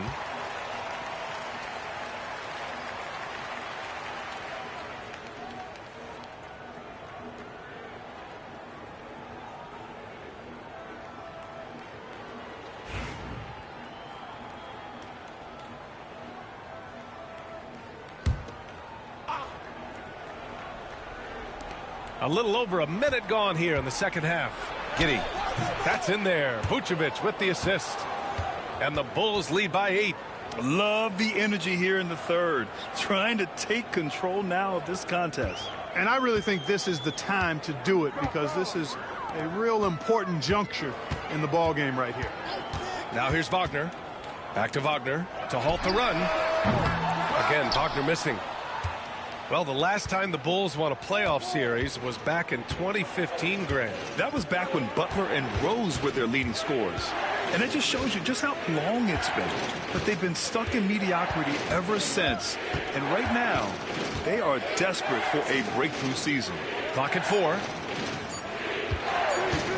Here's Levine, plenty of space. That one a tad offline, but it drops in for him. Levine's gotten 4 this quarter. That's a big-time bail out there. I mean, couldn't get anything going. He just takes over and makes something out of nothing. Now here's Suggs. No made baskets yet. Shoots over White. And it's cleared by Vucevic. Vucevic has got 4 rebounds now. Down low. It's tipped. Wagner with a steal. Here's Suggs. It's good. Suggs has got his first points of the game. Bulls leading by 8. Now 8 seconds separating the 2 clocks. Now here's Levine. He's got 7.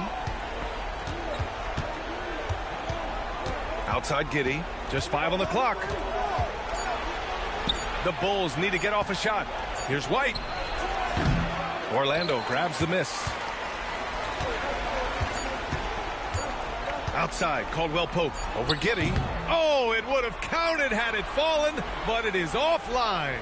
And so it's the Chicago Bulls finishing the quarter with an 8-point lead.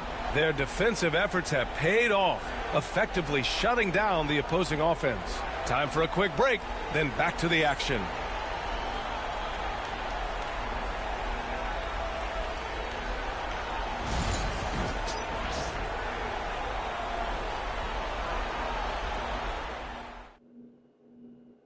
And it's time now to bring you our State Farm assist of the game. This is the definition of team chemistry. I love to see this kind of communication and connection between teammates leading to the perfect pass. For me, next to the big-time alley-oops and monster throwdowns, passes like that are probably the next best thing when it comes to sweet-looking NBA highlights. With 3 quarters behind us, let's see what this 4th period holds in store. Banchero and Carter Jr. make up the front court. The backcourt is Suggs and Caldwell Pope, and it's Wagner in at the small forward. So that's the lineup on the floor for the Magic. Shot by Levine, no good. All alone from mid-range. You gotta think he's kicking himself.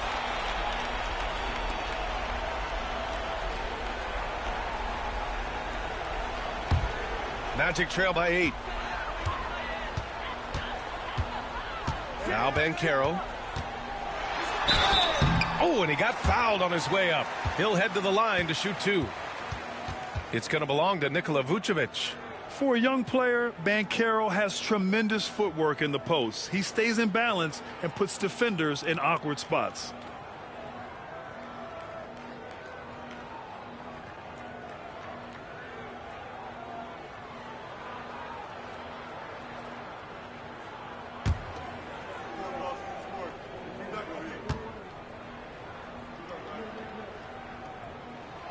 And he can't get the first one.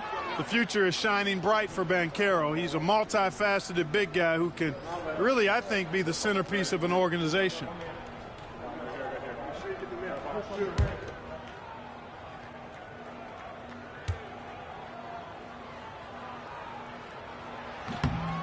He hits the second from the line. You know, once in a while, a guy will come into the league and just hit the ground running. Banchero was a star from the first week. Outside Giddey. Back to White. Pass to Giddey. Outside Levine. Williams a screen on Wagner. Here's Levine for 3. Rebounded by Suggs. And so it's Suggs. He brings it up for the Orlando Magic. 7-point differential. Here's Wagner. And out of bounds. It'll be Chicago ball.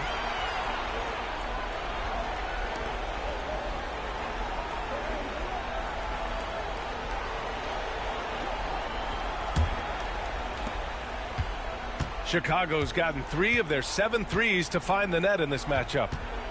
Here's Levine. He's off on the layup. Levine's gone 3 of 10 shooting, so only 30%. Here's Banchero.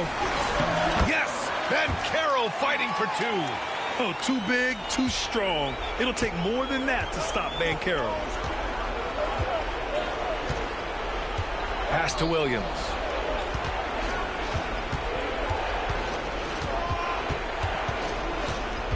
Back to White. Clock at 6. Williams a screen on Suggs. White for 3. It's rebounded by Banchero. Banchero's got 6 rebounds now in the game. Suggs the pass to Banchero. And so he draws the foul, headed to the line to shoot a pair. Yeah, some aggressive play from Banchero, putting the defender into a bad spot with that pump fake. And some stats here, guys. The scoring breakdown for Chicago. Their offensive game plan has been simple. Look to shoot it often from outside the arc. And the results have been outstanding. The shooting's been great, but also how about the energy level? That's what's impressed me the most. They've been getting it up and down in transition, and that takes effort. And no good, as the first free throw misses. We'll see if he can hit the second.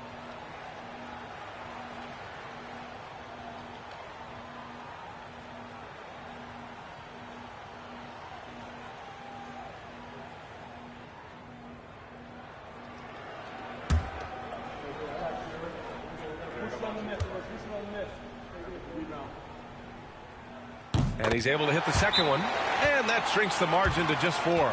Tough miss at this juncture. They're down 2 baskets right now. And timeout is called by Billy Donovan. Critical moment here. He's not taking any chances.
And let's swing it over to the sideline and hear from Allie.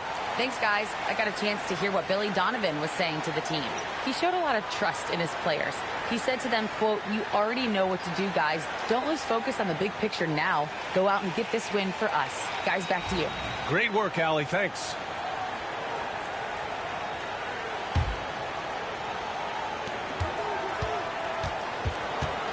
Levine against Wagner. And here's Levine.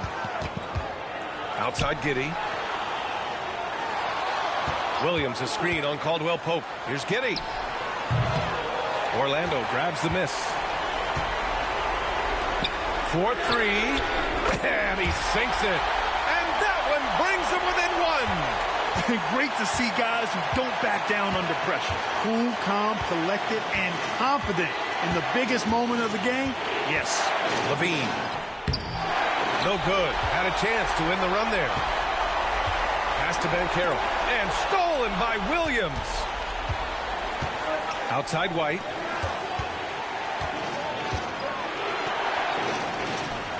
Now here's Williams. Williams with the screen. Here's Levine for 3. It's rebounded by Banchero. You kind of wonder where his head's at. The shot selection hasn't been there, and of course that one was just crazy. And we've got a timeout from Jamal Mosley. Great time to call his guys into the huddle at a very tense moment in this game. How do you think this is going to play out? It's always interesting to see what play a coach has saved for a situation like this. And we call those ATOs, or plays run after a timeout. They often make the difference in a game.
A critical possession with time winding down. Yep, this is their moment.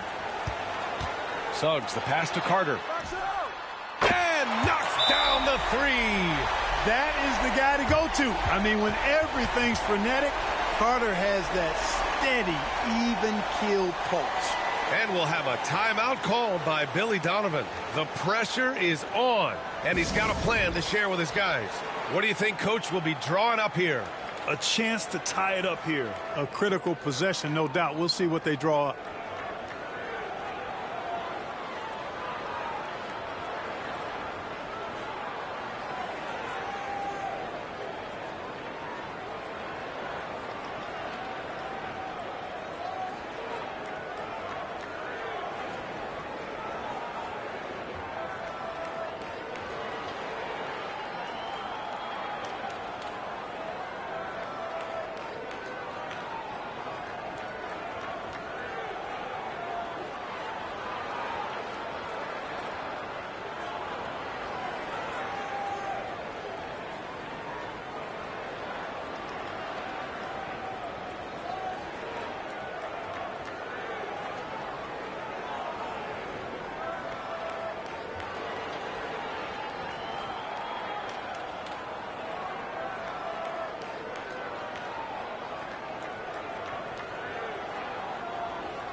There's 14 seconds left in the fourth quarter. Here's Levine. Williams, a screen on Wagner. Here's Levine for three. Can't get the three to fall. So it's the Magic taking the W in a close one. That was an incredible night of hoops. A tremendous finish. So many times we see these close games won by the home team. And that about wraps it up. For Grant Hill, Clark Kellogg, and Allie LaForce, this is Brian Anderson, thanking you for watching. We'll see you next time.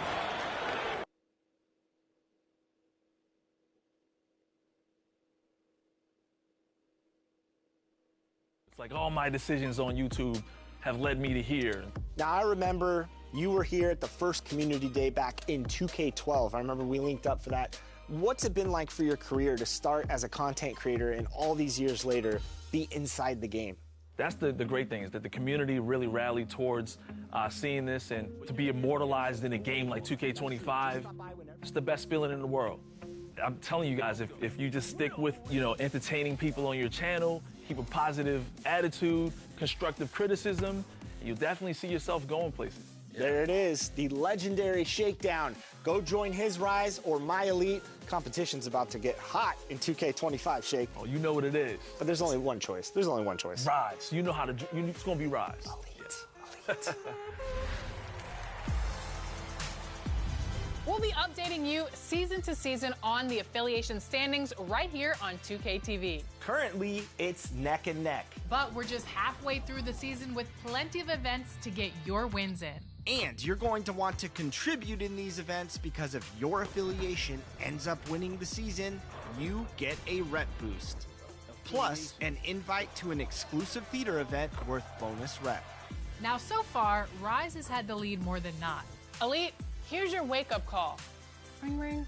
This is only season 1, Alexis, and last time I checked, we won it all last year. So bring it, Rise. Bring it. Hang up.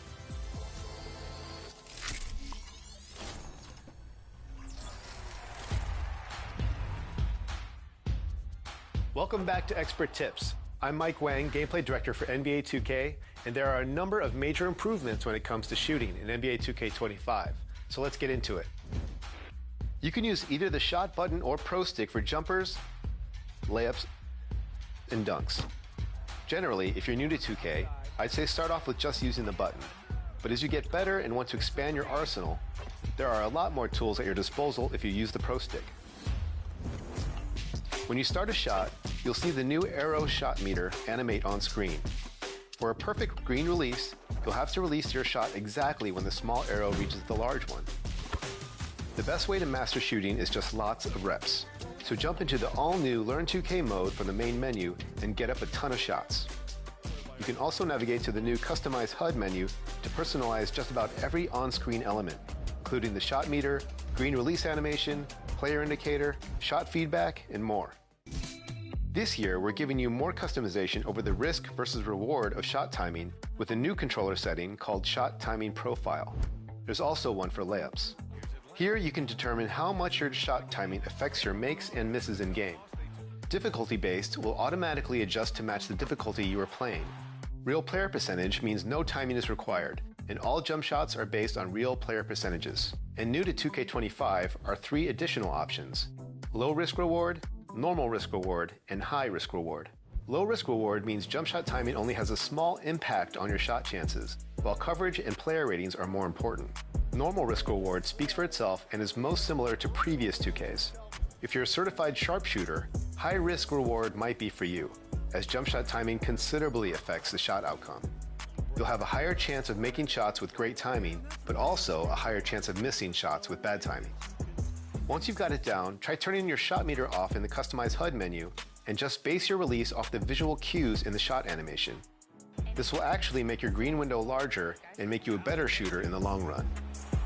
Oh, got that bucket in no time at all. You can also tweak the shot timing visual cue controller setting option to set the ideal release point that works best for you. Jump is the point where your player's toes leave the floor. Set point is when the ball is raised up above the head before the shooting motion begins. Push is when the shooting motion is underway and the ball is being pushed forward. And release is the point just before the ball leaves the shooter's hand. And if you make a custom shot in the shot creator, you can use the visual cue slider to set the exact point between jump and release that fits your preference.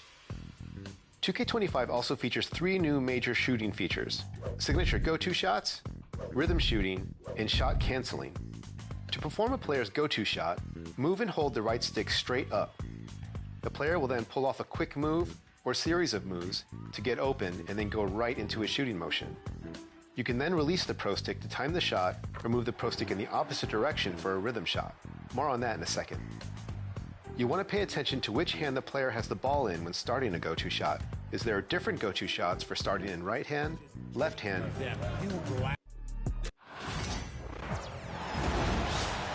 In the booth with Tim Swartz and Brian Benefatemi, I'm Blake Suniga, and we're glad to have you along for the ride. Now a chance to check out our starting lineups. And we've watched this three-point revolution over the last half-decade or so. Do you think we've reached our peak here? I think so, Blake. I mean, when you look at the numbers, three-point attempts have been about the same since 2020. And, you know, part of that, I think, defenses have really adjusted. They've done a nice job guarding the three-point line. So it's a little bit harder to get clean three-point looks. And so off the tip, it's Atlanta. Outside Charles. Gray. Pass to Howard.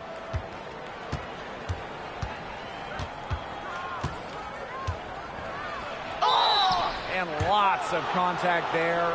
Missing the shot, and will shoot two at the line. That's on Gabby Williams. That's a courageous play by Howard, taking the foul, but still getting her shot in the air. And first trip to the free throw line for her in this one.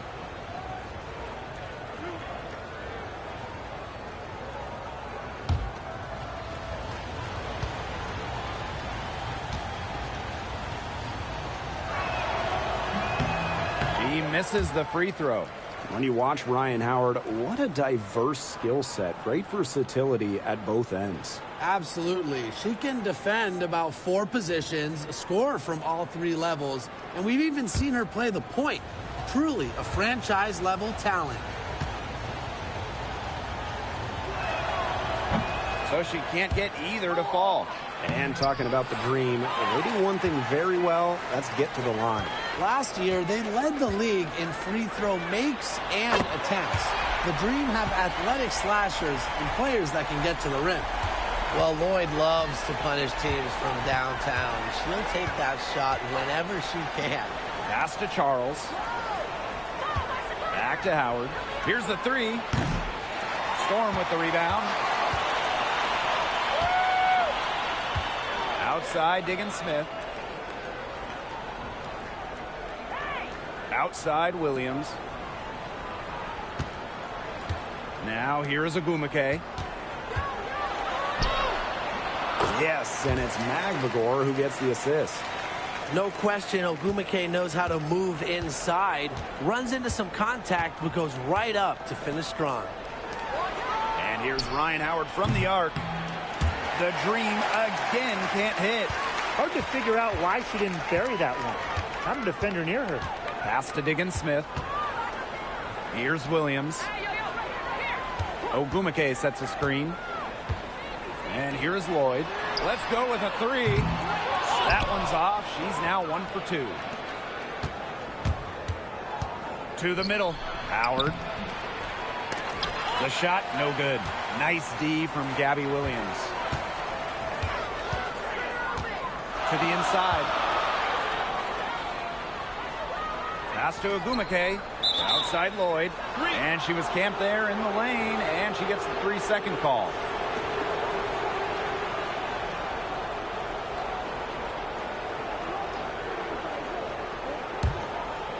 Now about 2 minutes gone by in the first quarter. Now Charles. For a three, Ryan Howard connects from three-point range. Well, when Howard is knocking down threes, Ryan is unguardable. Pass to Whitcomb. Ogwumike left side. Outside, Diggins-Smith. 5 on the clock. Over Canada. And the Storm miss again. Well, that's just not a sight you see very often because she has a great feel for that jump shot, especially when she's open. Charles, she's covered by Ogwumike. Gabby Williams with the steal. Pass to Magbagor. Diggins-Smith with it. And the call is going to be, an illegal screen. The idea of setting a screen on that play, it was the good idea, the right idea, but the execution was not. Yeah, you really want to set a hard screen, but you also want to make sure it's a legal one. And we're about 3 minutes into this first quarter. With 1 on the clock. And the release was before the buzzer, but it's off target. 1 quarter in the books, and it's been a close one. It's the Storm up 2. Let's take a quick break, and then it's on to the second quarter after this.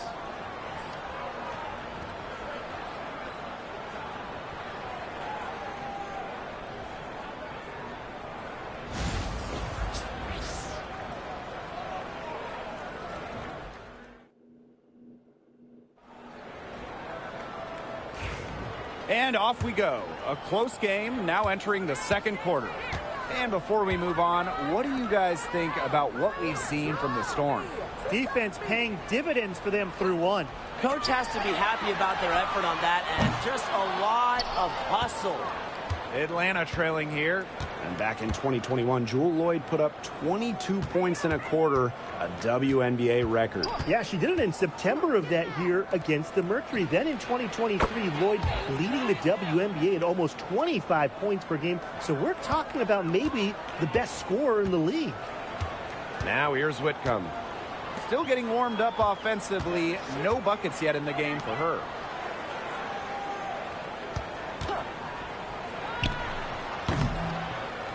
Here's Russell, and she uses the glass on the layup. Offensive rebounding is about energy and effort, and Russell displays both for the second chance bucket. Screen by Coffey. Outside Powers. Pass to Hillman. Back to Powers. Just 3 to shoot. Off the mark there with the 3. Seattle in the lead. Outside Whitcomb. Jacks up a 3. Buries it from 3-point range.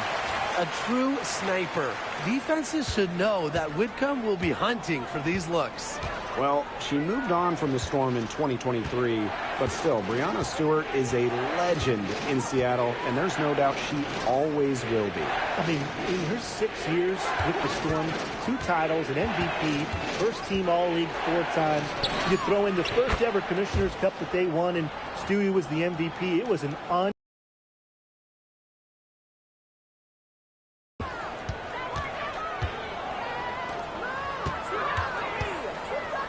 Vivians.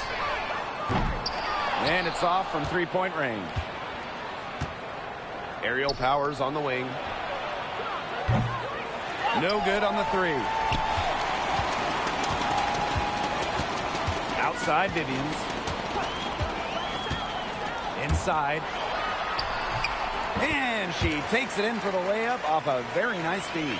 I love the ball movement from Vivians, knowing exactly when to pass it up. And they're looking for some kind of spark here. Yeah, cold stretch offensively. They need a bucket. We've got a 9-second difference between the shot clock and the game clock. Back to Jones. Releases. Whitcomb grabs the miss. Outside Loyd. The 3. She can't get it to go. And so it's a close game as we wrap up the first half of play. Storm out in front. They're up by 4. And we'll see you right after halftime for the beginning of the third quarter.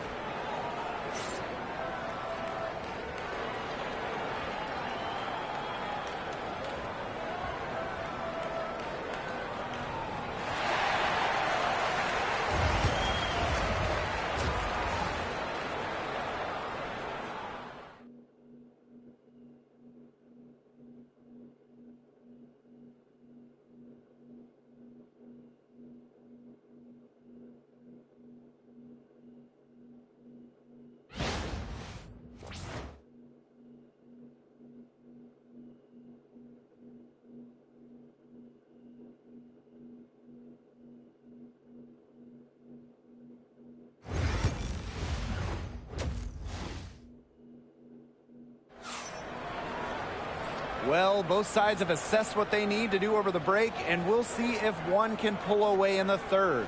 Nice game. Great performance by Jones. It's funny. It's not always the players you would expect that make the big plays. And so far here, she has stepped up in such a big way.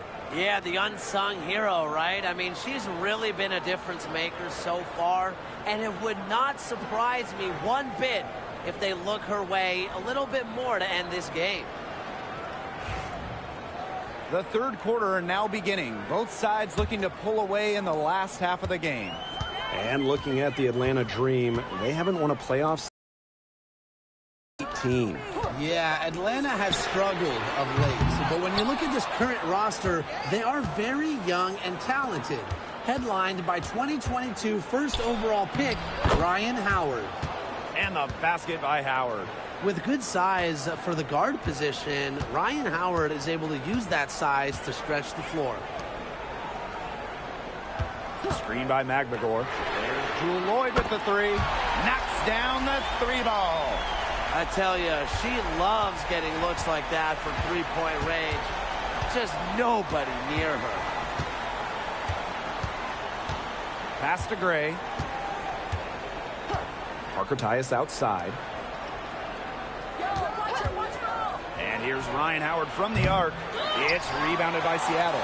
Just like me, 9 times out of 10, she's going to bury the three when she's left all alone like that. Picked by Agumake. Lloyd from long range. No good there.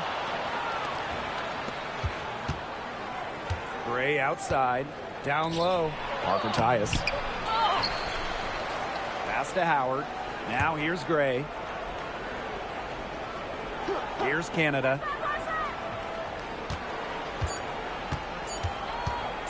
Shoots over Diggins Smith, and a kind roll that time on the rim as that one falls in. Diggins Smith with it. Timeout. No scoring yet from her, but that's likely to change. Now a timeout called by Seattle.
Here is Lloyd.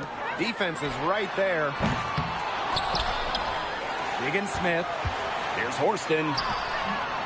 Caldwell pulls it in. Outside Powers.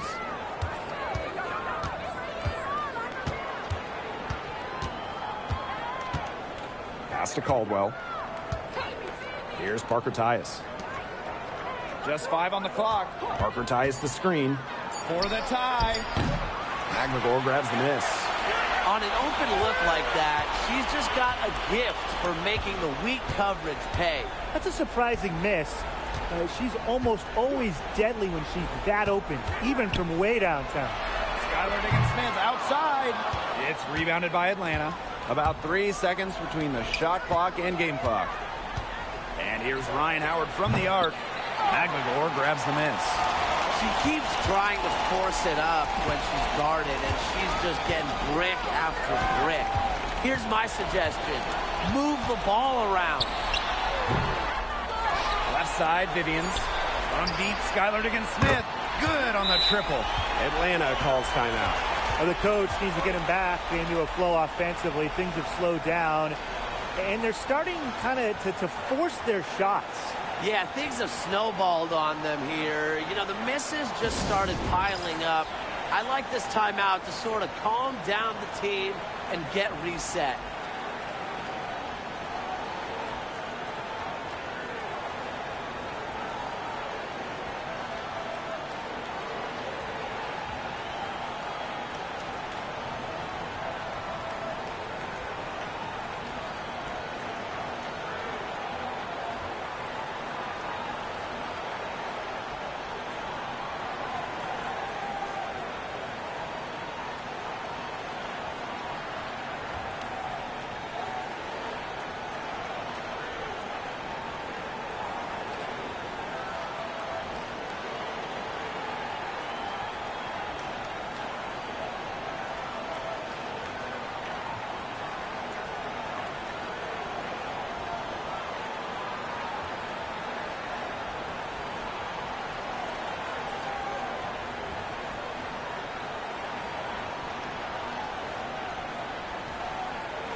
The third quarter comes to a close.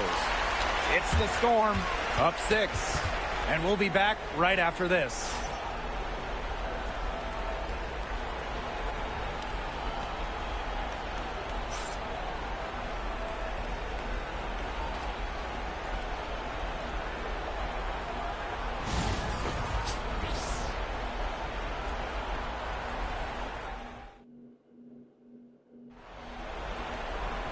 We've got a great game on our hands as we welcome you back. Fourth quarter action getting started. Now here's Howard. She's guarded by Williams. Looking to get it going. That one, no good. Ezi Magbegor, nice defense.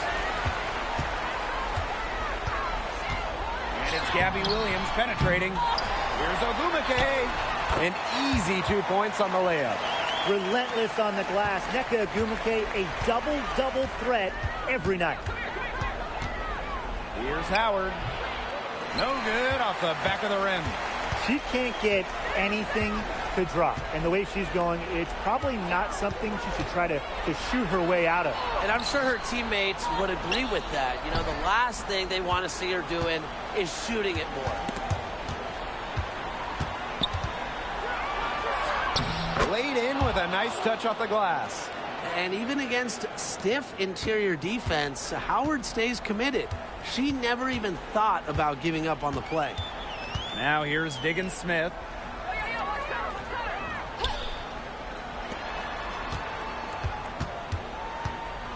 Ogwumike with the ball, working on Charles. And yep, it's good. I like how Magbegor picks her spots on offense, knows when to look to score inside. And they're looking for a way to score here. Yeah, they've had a tough time taking the lid off. They got to score. Gray outside. Fires top of the key. Ogwumike with the rebound. That's one she knows she should have drained. Pass to Magbegor. Ogwumike.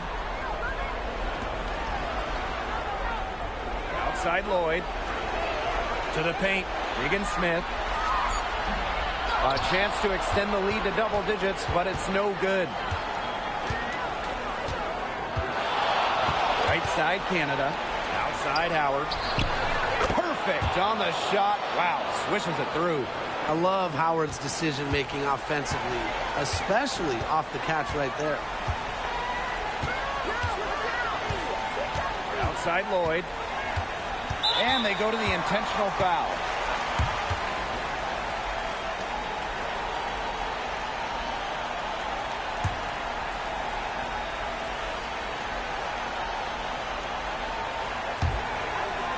Pass to Lloyd. Fires from deep.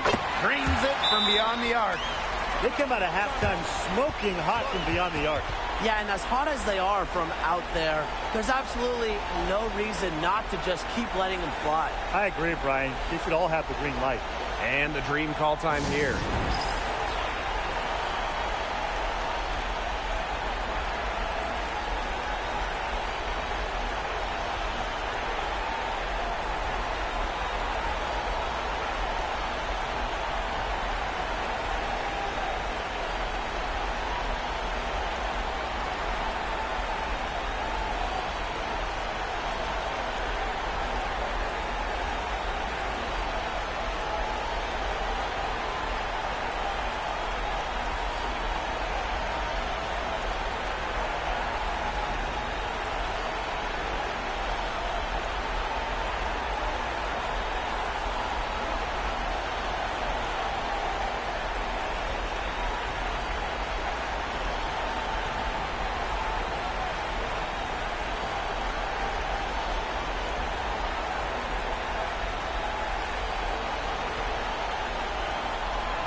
Pass to Gray. Here's Canada, guarded by Diggins Smith. And here's Ryan Howard from the arc. It's rebounded by Seattle. Yeah, the great shooters, they know when they've got enough opening to go for the three. I didn't think it was a bad choice there. Yeah, not very good defensive coverage that time. The team got lucky. Well, if it wasn't already out of reach, it is now thanks to the spurt that they're having. And why put on the brakes now, Tim? I say just keep on firing. Man, Brian, you want to run up the score? Now here's Diggins Smith. He's covered closely.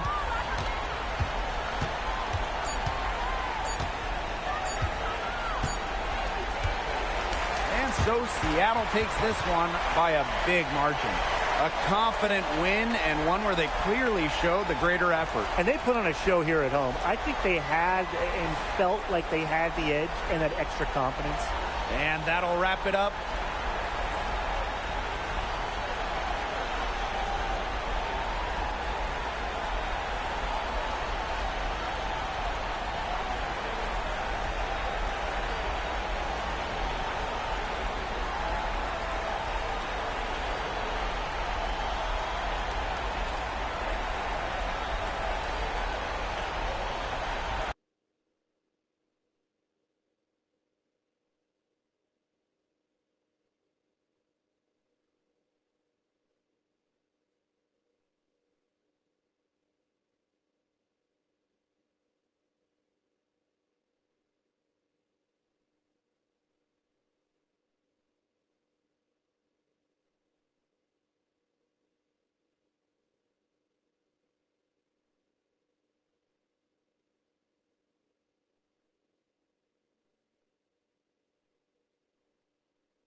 Welcome, everyone, and what a game we have for you tonight as we get set to bring you NBA action on 2K Sports.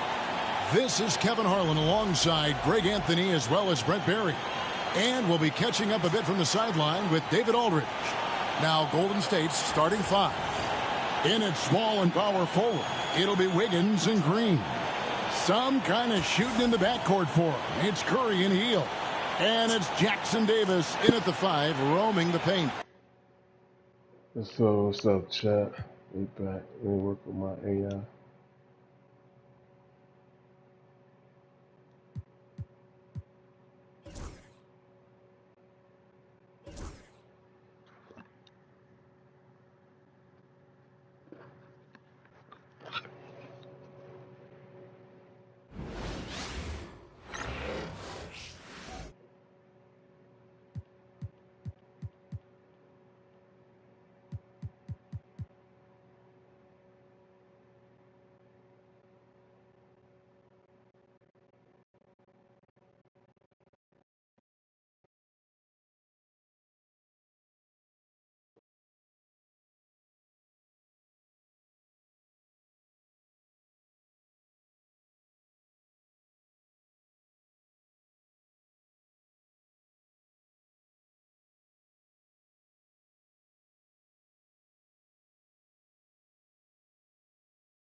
Miriam, bring me to your city.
I'm trying to put my team together. What you doing?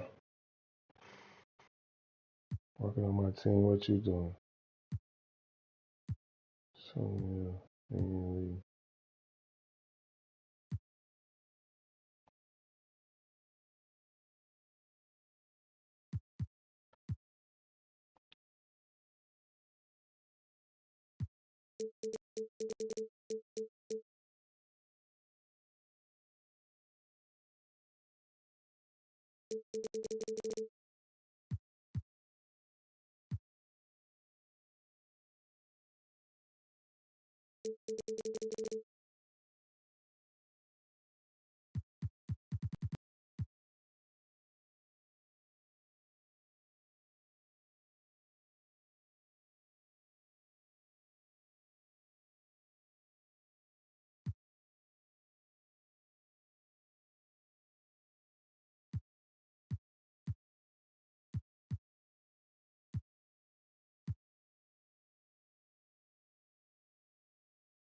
Up next, the Suns taking on the Clippers. For the Phoenix Suns, the journey of a new season starts now.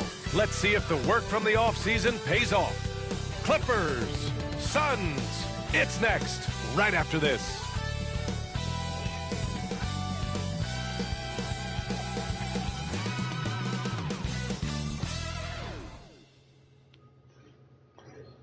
Welcome, everyone. Here it is at long last. It's the start of the NBA regular season. I know everyone's just as excited as we are here on 2K Sports to get things underway. This is Brian Anderson. I'm here with Hall of Famers Grant Hill and Doris Burke, our reporter, Allie LaForce. And here's what Phoenix's schedule looks like. On Friday, they'll face off against Anthony Davis and the Los Angeles Lakers. And then on Saturday, they'll go up against Klay Thompson and the Dallas Mavericks. And for that game against Los Angeles, that's one to mark on the schedule. It's their 5th game of the year, and we should start to see lineups get sorted out. Now let's take a look at Phoenix's opening lineup. Allen and KD are the forwards. Booker and Beal are the talented backcourt. And it's Nurkic in at the 5. And for the Clippers, Harden and Powell, their backcourt. Kawhi and Zubats make up the front court. And it's Jones in at the small forward position. Grant, nothing quite like the first game of a brand new season. So many possibilities. Well, you know, BA, for the players, you're excited and relieved at the same.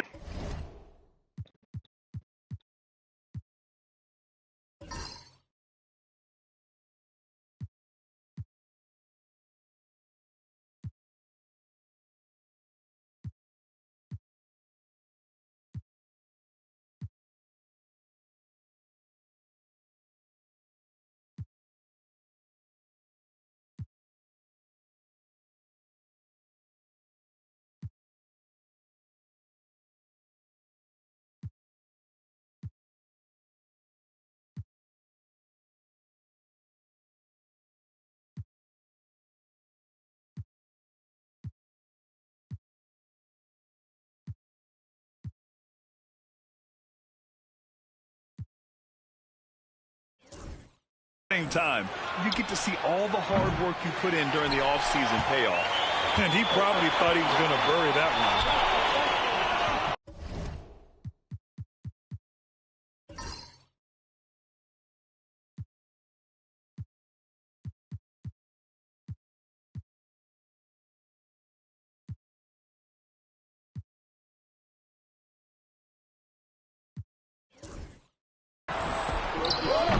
Durant pulls it in.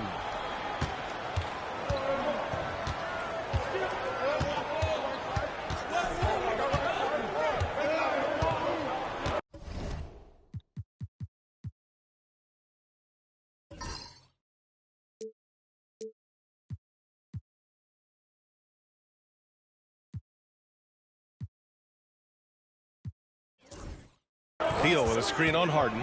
Shot is up. Cans it with nobody near him. Defensively, you can't afford to get stuck on the pick. You know exactly what that takes. It takes energy, it takes activity, it takes intensity. Now here's Powell. Oh, Nurkic with the block. Boy, that's great anticipation by Jusuf Nurkic. He saw what they were trying to do. I bought it online, I think. Fires it.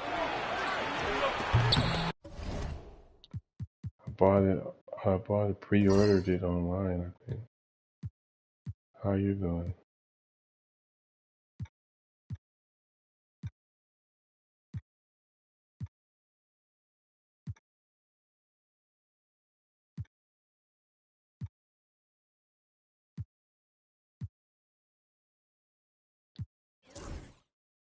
Durant with another miss. A And it's little Leonard with bit. the ball for the LA Clippers. And Doris at 7 feet tall and almost 300 pounds. Jusuf Nurkic often is the biggest human on the court. BA, we might as well refer to him as the How you doing, immovable Amara? object. Where you been? This guy has slimmed down. He's in incredible shape. But Nurkic is an old school big, and he is a force to be reckoned with around the rim. Not just because of that size and strength, but because of his skill as a passer and a finisher.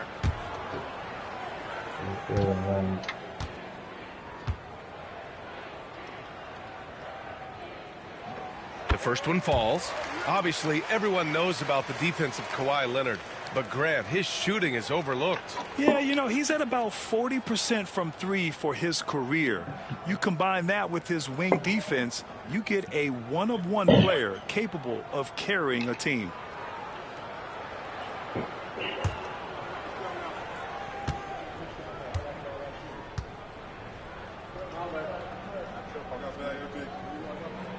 And Leonard drops them both. And Doris, the Clippers with new jerseys, a shiny new arena, and an ownership group that is very aggressive. They want some shiny hardware to go with it. BA, you have to appreciate an ownership group that is willing to spend and make all the right moves in order to position yourself for the championship. But now the players need to come through. And what has been their undoing in recent years is injuries and the lack of availability of their best players. Age and health still hover over this organization. So it's the Clippers now, after the basket by Phoenix on the other end. Harden with a screen on Allen. Jones from outside drops in the three. Hey, when he's hitting that shot, it really helps the spacing for this team. And what happens is the court just opens up. You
What's up, Shaq?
Well, we can finally say it. The NBA regular season is about to get underway. And here at 2K Sports, we couldn't be happier. I'm Kevin Harlan. With me at the table, Greg Anthony and Richard Jefferson. And we've also got Hall of Famer David Aldridge reporting from the sidelines. And this is what the schedule looks like for the Los Angeles Clippers. On Saturday, they'll be matching up with Nikola Jokic and the Denver Nuggets. And then on Sunday, they'll be playing against Draymond Green and the Golden State Warriors. In that game against Portland, that's one to watch for. Fourth contest of this brand new NBA season. I'm interested in how those teams match up in the early part of this year. So the opening lineup for the Suns. The wing pair we'll be seeing is Beal and Allen. Up front, Durant plays the 4 with Nurkic at the 5. And it's Booker in at the 1. And for Los Angeles, the guard pair, it's Harden and Powell. Down in the block, it'll be Kawhi next to Zubac. And it's Jones in at the small forward. And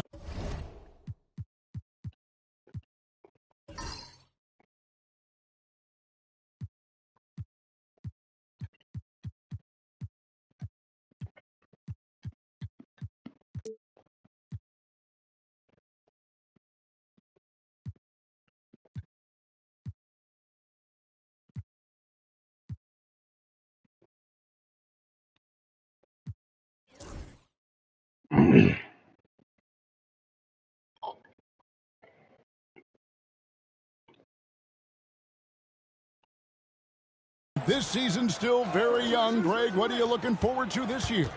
Well, Kevin, I'm always interested in the rookies, seeing which guys step up. The leap to the NBA can be a huge one, so you never know what will happen with some of these young players. Durant kicks to Booker.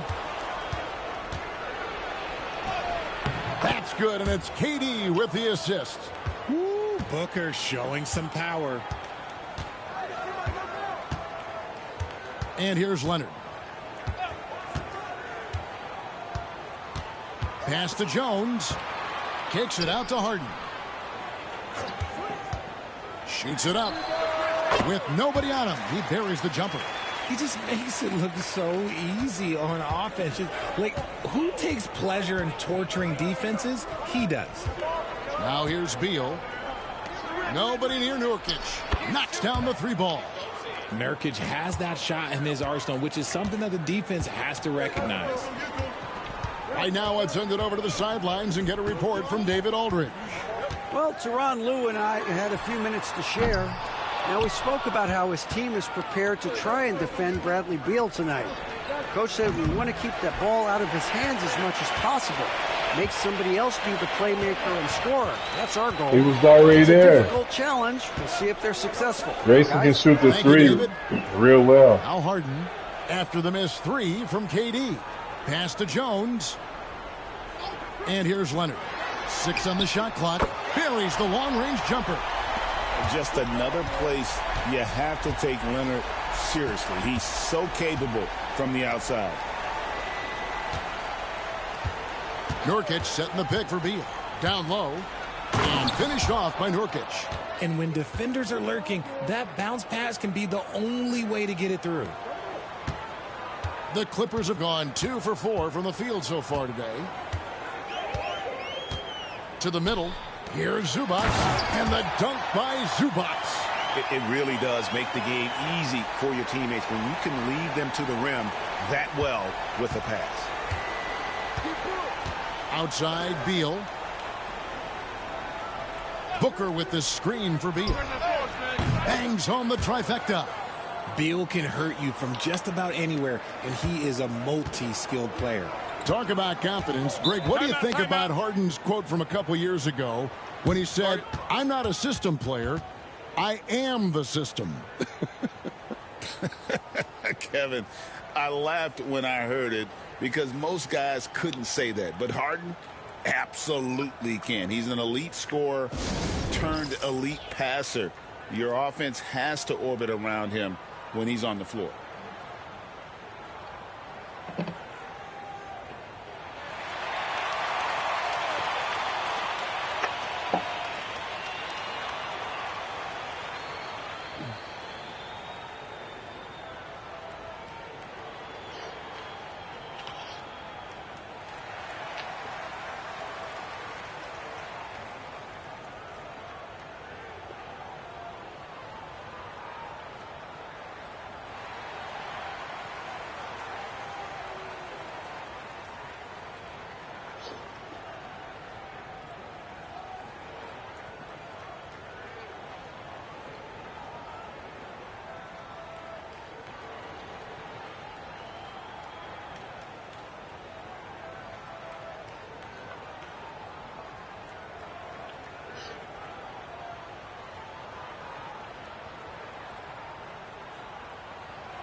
Here's a look at the stats for Beal.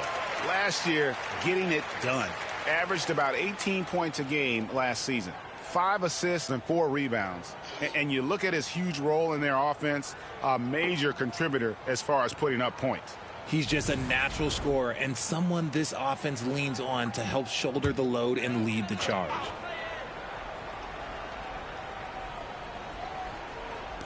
On defense, Phoenix. 3-point lead. Pass to Jones. Zubac kicks to Leonard. Again, the Clippers. You set him up more often than not. Leonard will knock him down. And so Booker will bring it up for the Suns. And this matchup with Los Angeles. Hard to believe, just the first game of the NBA's 82-game regular season schedule. Here's Durant. It's hauled in by Zubac. Los Angeles has gone 1 of 2 from long range in the first quarter. Pass to Powell. Takes it from 10. And he buries that one, drilling the rim on the way down. Textbook. Nice pass. Great catch. Even better finish. And we're just over 3.5 minutes into the first quarter. Beal can't get it to go. Well, they'll be happy with that look, even though it didn't fall. Tough to watch those miss. I'm sure they'll convert the next chance. Now here's Leonard. He's got 5. Trying to find Harden, and he's got it now. And now we're being joined by our 2K insider, Shams Charania, who's calling in with a good story. Shams, what do you have? Well, guys, after getting swept in the first round last season, everyone around the league had a sense that changes were coming in Phoenix, and now a new coaching staff led by Arizona native Mike Budenholzer, but also finally getting point guards in Tyus Jones and Monte Morris on value deals. They aim to do better this season, and guys, they have that talent with the big three of Kevin Durant, Devin Booker, and Brad Beal. Looking for a bit of redemption. All right, Shams, thanks a lot.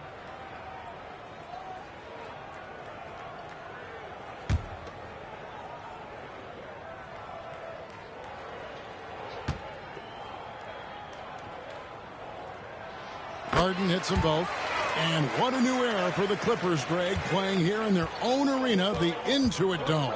You had no more sharing, right? No more covering up Laker banners.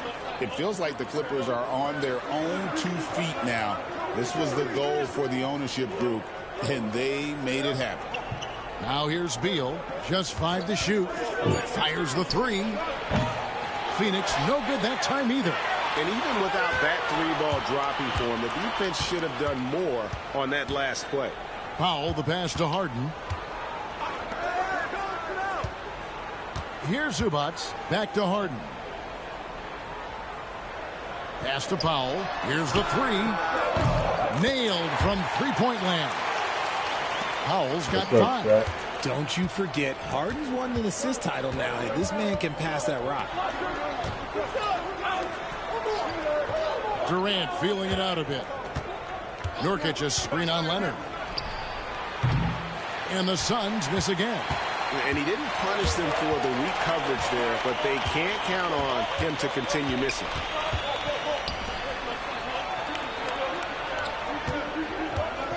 Lets it go from the wing. And the rebound by Nurkic. You're not going to see that very often. Plenty of space, but he just, let's face it, he whiffs on that one. Outside, Beal. Pass to Nurkic. And he gets the whistle. 2 free throws coming up. RJ, no matter what the situation, Nurkic is a monster on the glass, isn't he? He had 31 rebounds in 2024. You never see that anymore.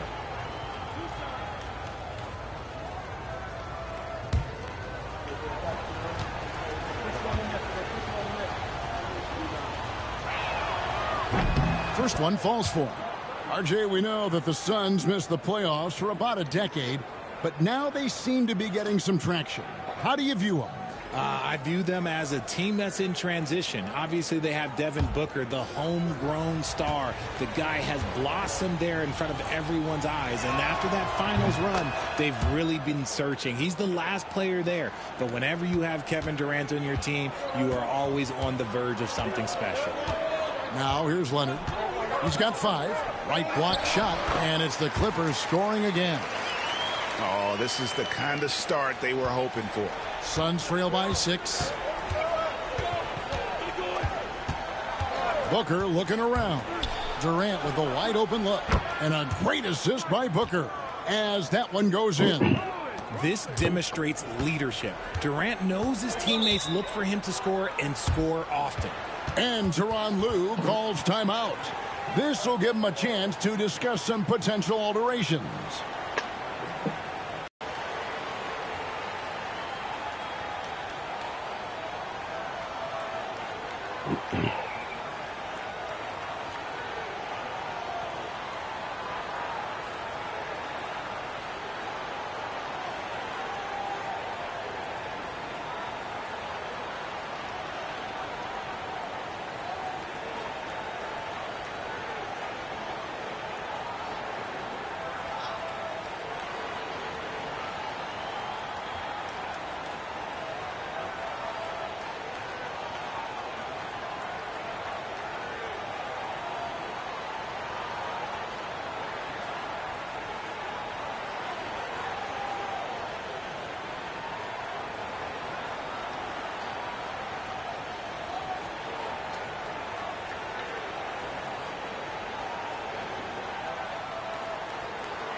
While there's a break in the action, let's take a look at the players who had the most steals in the league last season.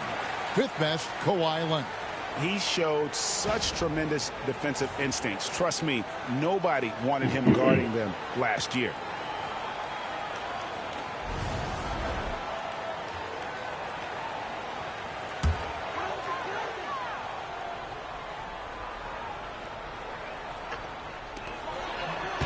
Jones dishes to Porter. Now Zubac. Porter with it. 6 to shoot. Zubac with the screen for Porter for the 3. Rebound by the Suns. Booker outside.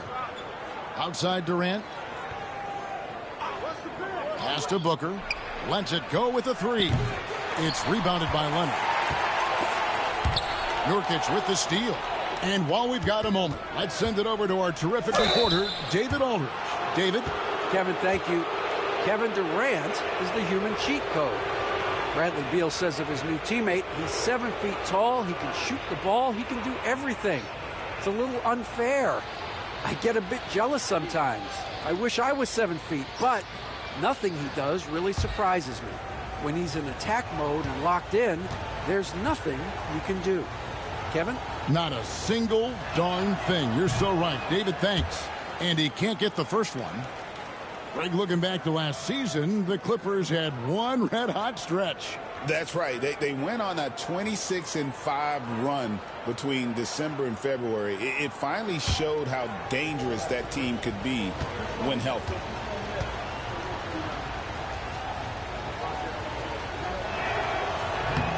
And he sinks the second. And with this score of the Suns, you know, Greg, you never know who is going to initiate the offense for him. And that can cause problems at times, Kevin. Can run you into issues keeping the ball moving. Turnovers can be their Achilles heel as well. And it's Jones with the ball for Phoenix. Trailing by 2. That ties the game. Go, Jones. Los Angeles has gone 2 of 5 from three-point land here in the first quarter. Here's Leonard. The kick out to Porter. Pass to Powell. To the left side wing. Just 5 on the clock. And Jones has it in the corner. From the arc. And Jones pulls it down. The Suns have gone 6 of 13 from the field. Just under the 50% mark.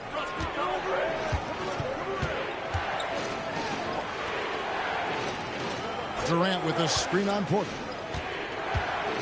Jones the pass to KD. And that won't go, missing the go-ahead bucket. Okay, let's just say it. This has been an ugly quarter for him. Not quite a break a mirror ugly, but it's getting there. And Phoenix has possession. Booker finds KD. Steps back and shoots. He gets that one. KD's got his second basket of the night. Oh, just beautiful poetry in motion. It is so fun watching Kevin Durant shoot the rock. Porter passes to Zubac. Now here's Powell. Some nice passing here by Los Angeles. Outside Porter. To stop the drought. It's hauled in by the Suns. Outside Durant. Powell against Booker. Bol setting the pick for Booker. Offensive rebound. Kicks it out to Jones. No luck. They battled on the glass but couldn't knock it down. And Porter, here we go. And the layup's good off the glass. When he's going, KPJ is a deadly offensive player. Can beat you in so many ways, including off the bounce. Now, here's Bol. Still scoreless. 14 feet away. Connects. The jumper drops. Well, you like guys who can work that in-between area. Really keeps the defense honest. And when we talk about the numbers, the analytics for great shooters like him, pretty much any shot is a good shot. Here's Powell. Bol making his last shot. Jones, no luck. And Kevin, they need to be consistent with their effort on the boards. You look at the box score, and they're at a definite disadvantage. No hesitation from the swing man. Durant has such confidence shooting off the catch. Tremendous. Pass to Powell. Back to Porter. Driving the lane. Now Leonard. Bol covering. And Bull sends it back. And that massive wingspan coming into play there. Bull uses it to perfection to block shots. Great teamwork punctuated by a strong finish. Yeah, that's nice execution, running with purpose and creating an easy scoring opportunity off the break. And here is Los Angeles now after the Suns pick up 2. Here's Porter. It's good. It's his second basket. He's shooting 2 for 4. And some serious ingenuity from Leonard there. He sees the opening and then just makes the right read. And timeout is called by Mike Budenholzer. He wants a minute here to get things straightened out with his team.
Big group substitution here for the Clippers. Bamba is checked in for Zubac. Batum comes in for Kawhi Leonard. Mans checked in for Jones. And James Harden subbed in for Norman Powell.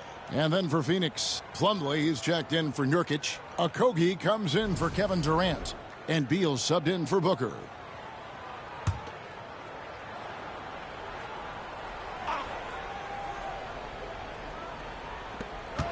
.114 left to play in the first.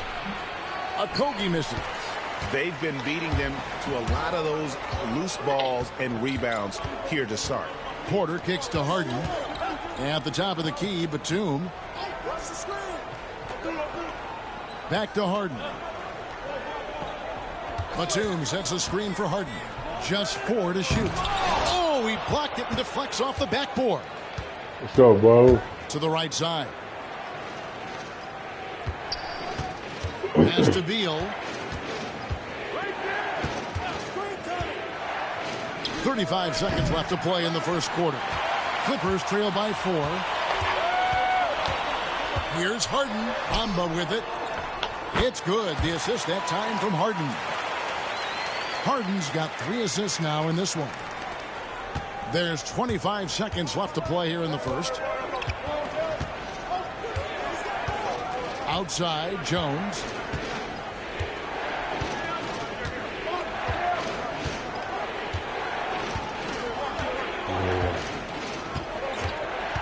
Five on the clock. From deep. 1 quarter in the books. It's been a close one so far. Suns lead by 2.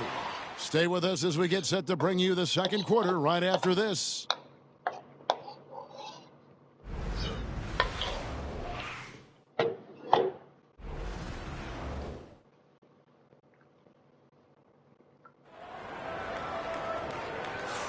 And we hope you're enjoying the game. Both teams tonight keeping things pretty even so far on the scoreboard. And from what we've seen, guys, from Phoenix, what do you guys see? Yeah, in that first period, they look to push in transition at every opportunity. It leads to some easy buckets, and I think it's given them control of the pace in this one. And, Greg, you talk about toughness. Okay, chat. Thanks for watching. We'll be right back at 4 o'clock. 5 o'clock. We'll be right back at 4:30. We get up at 4. We'll be right back at 5. Make sure you like, share, subscribe.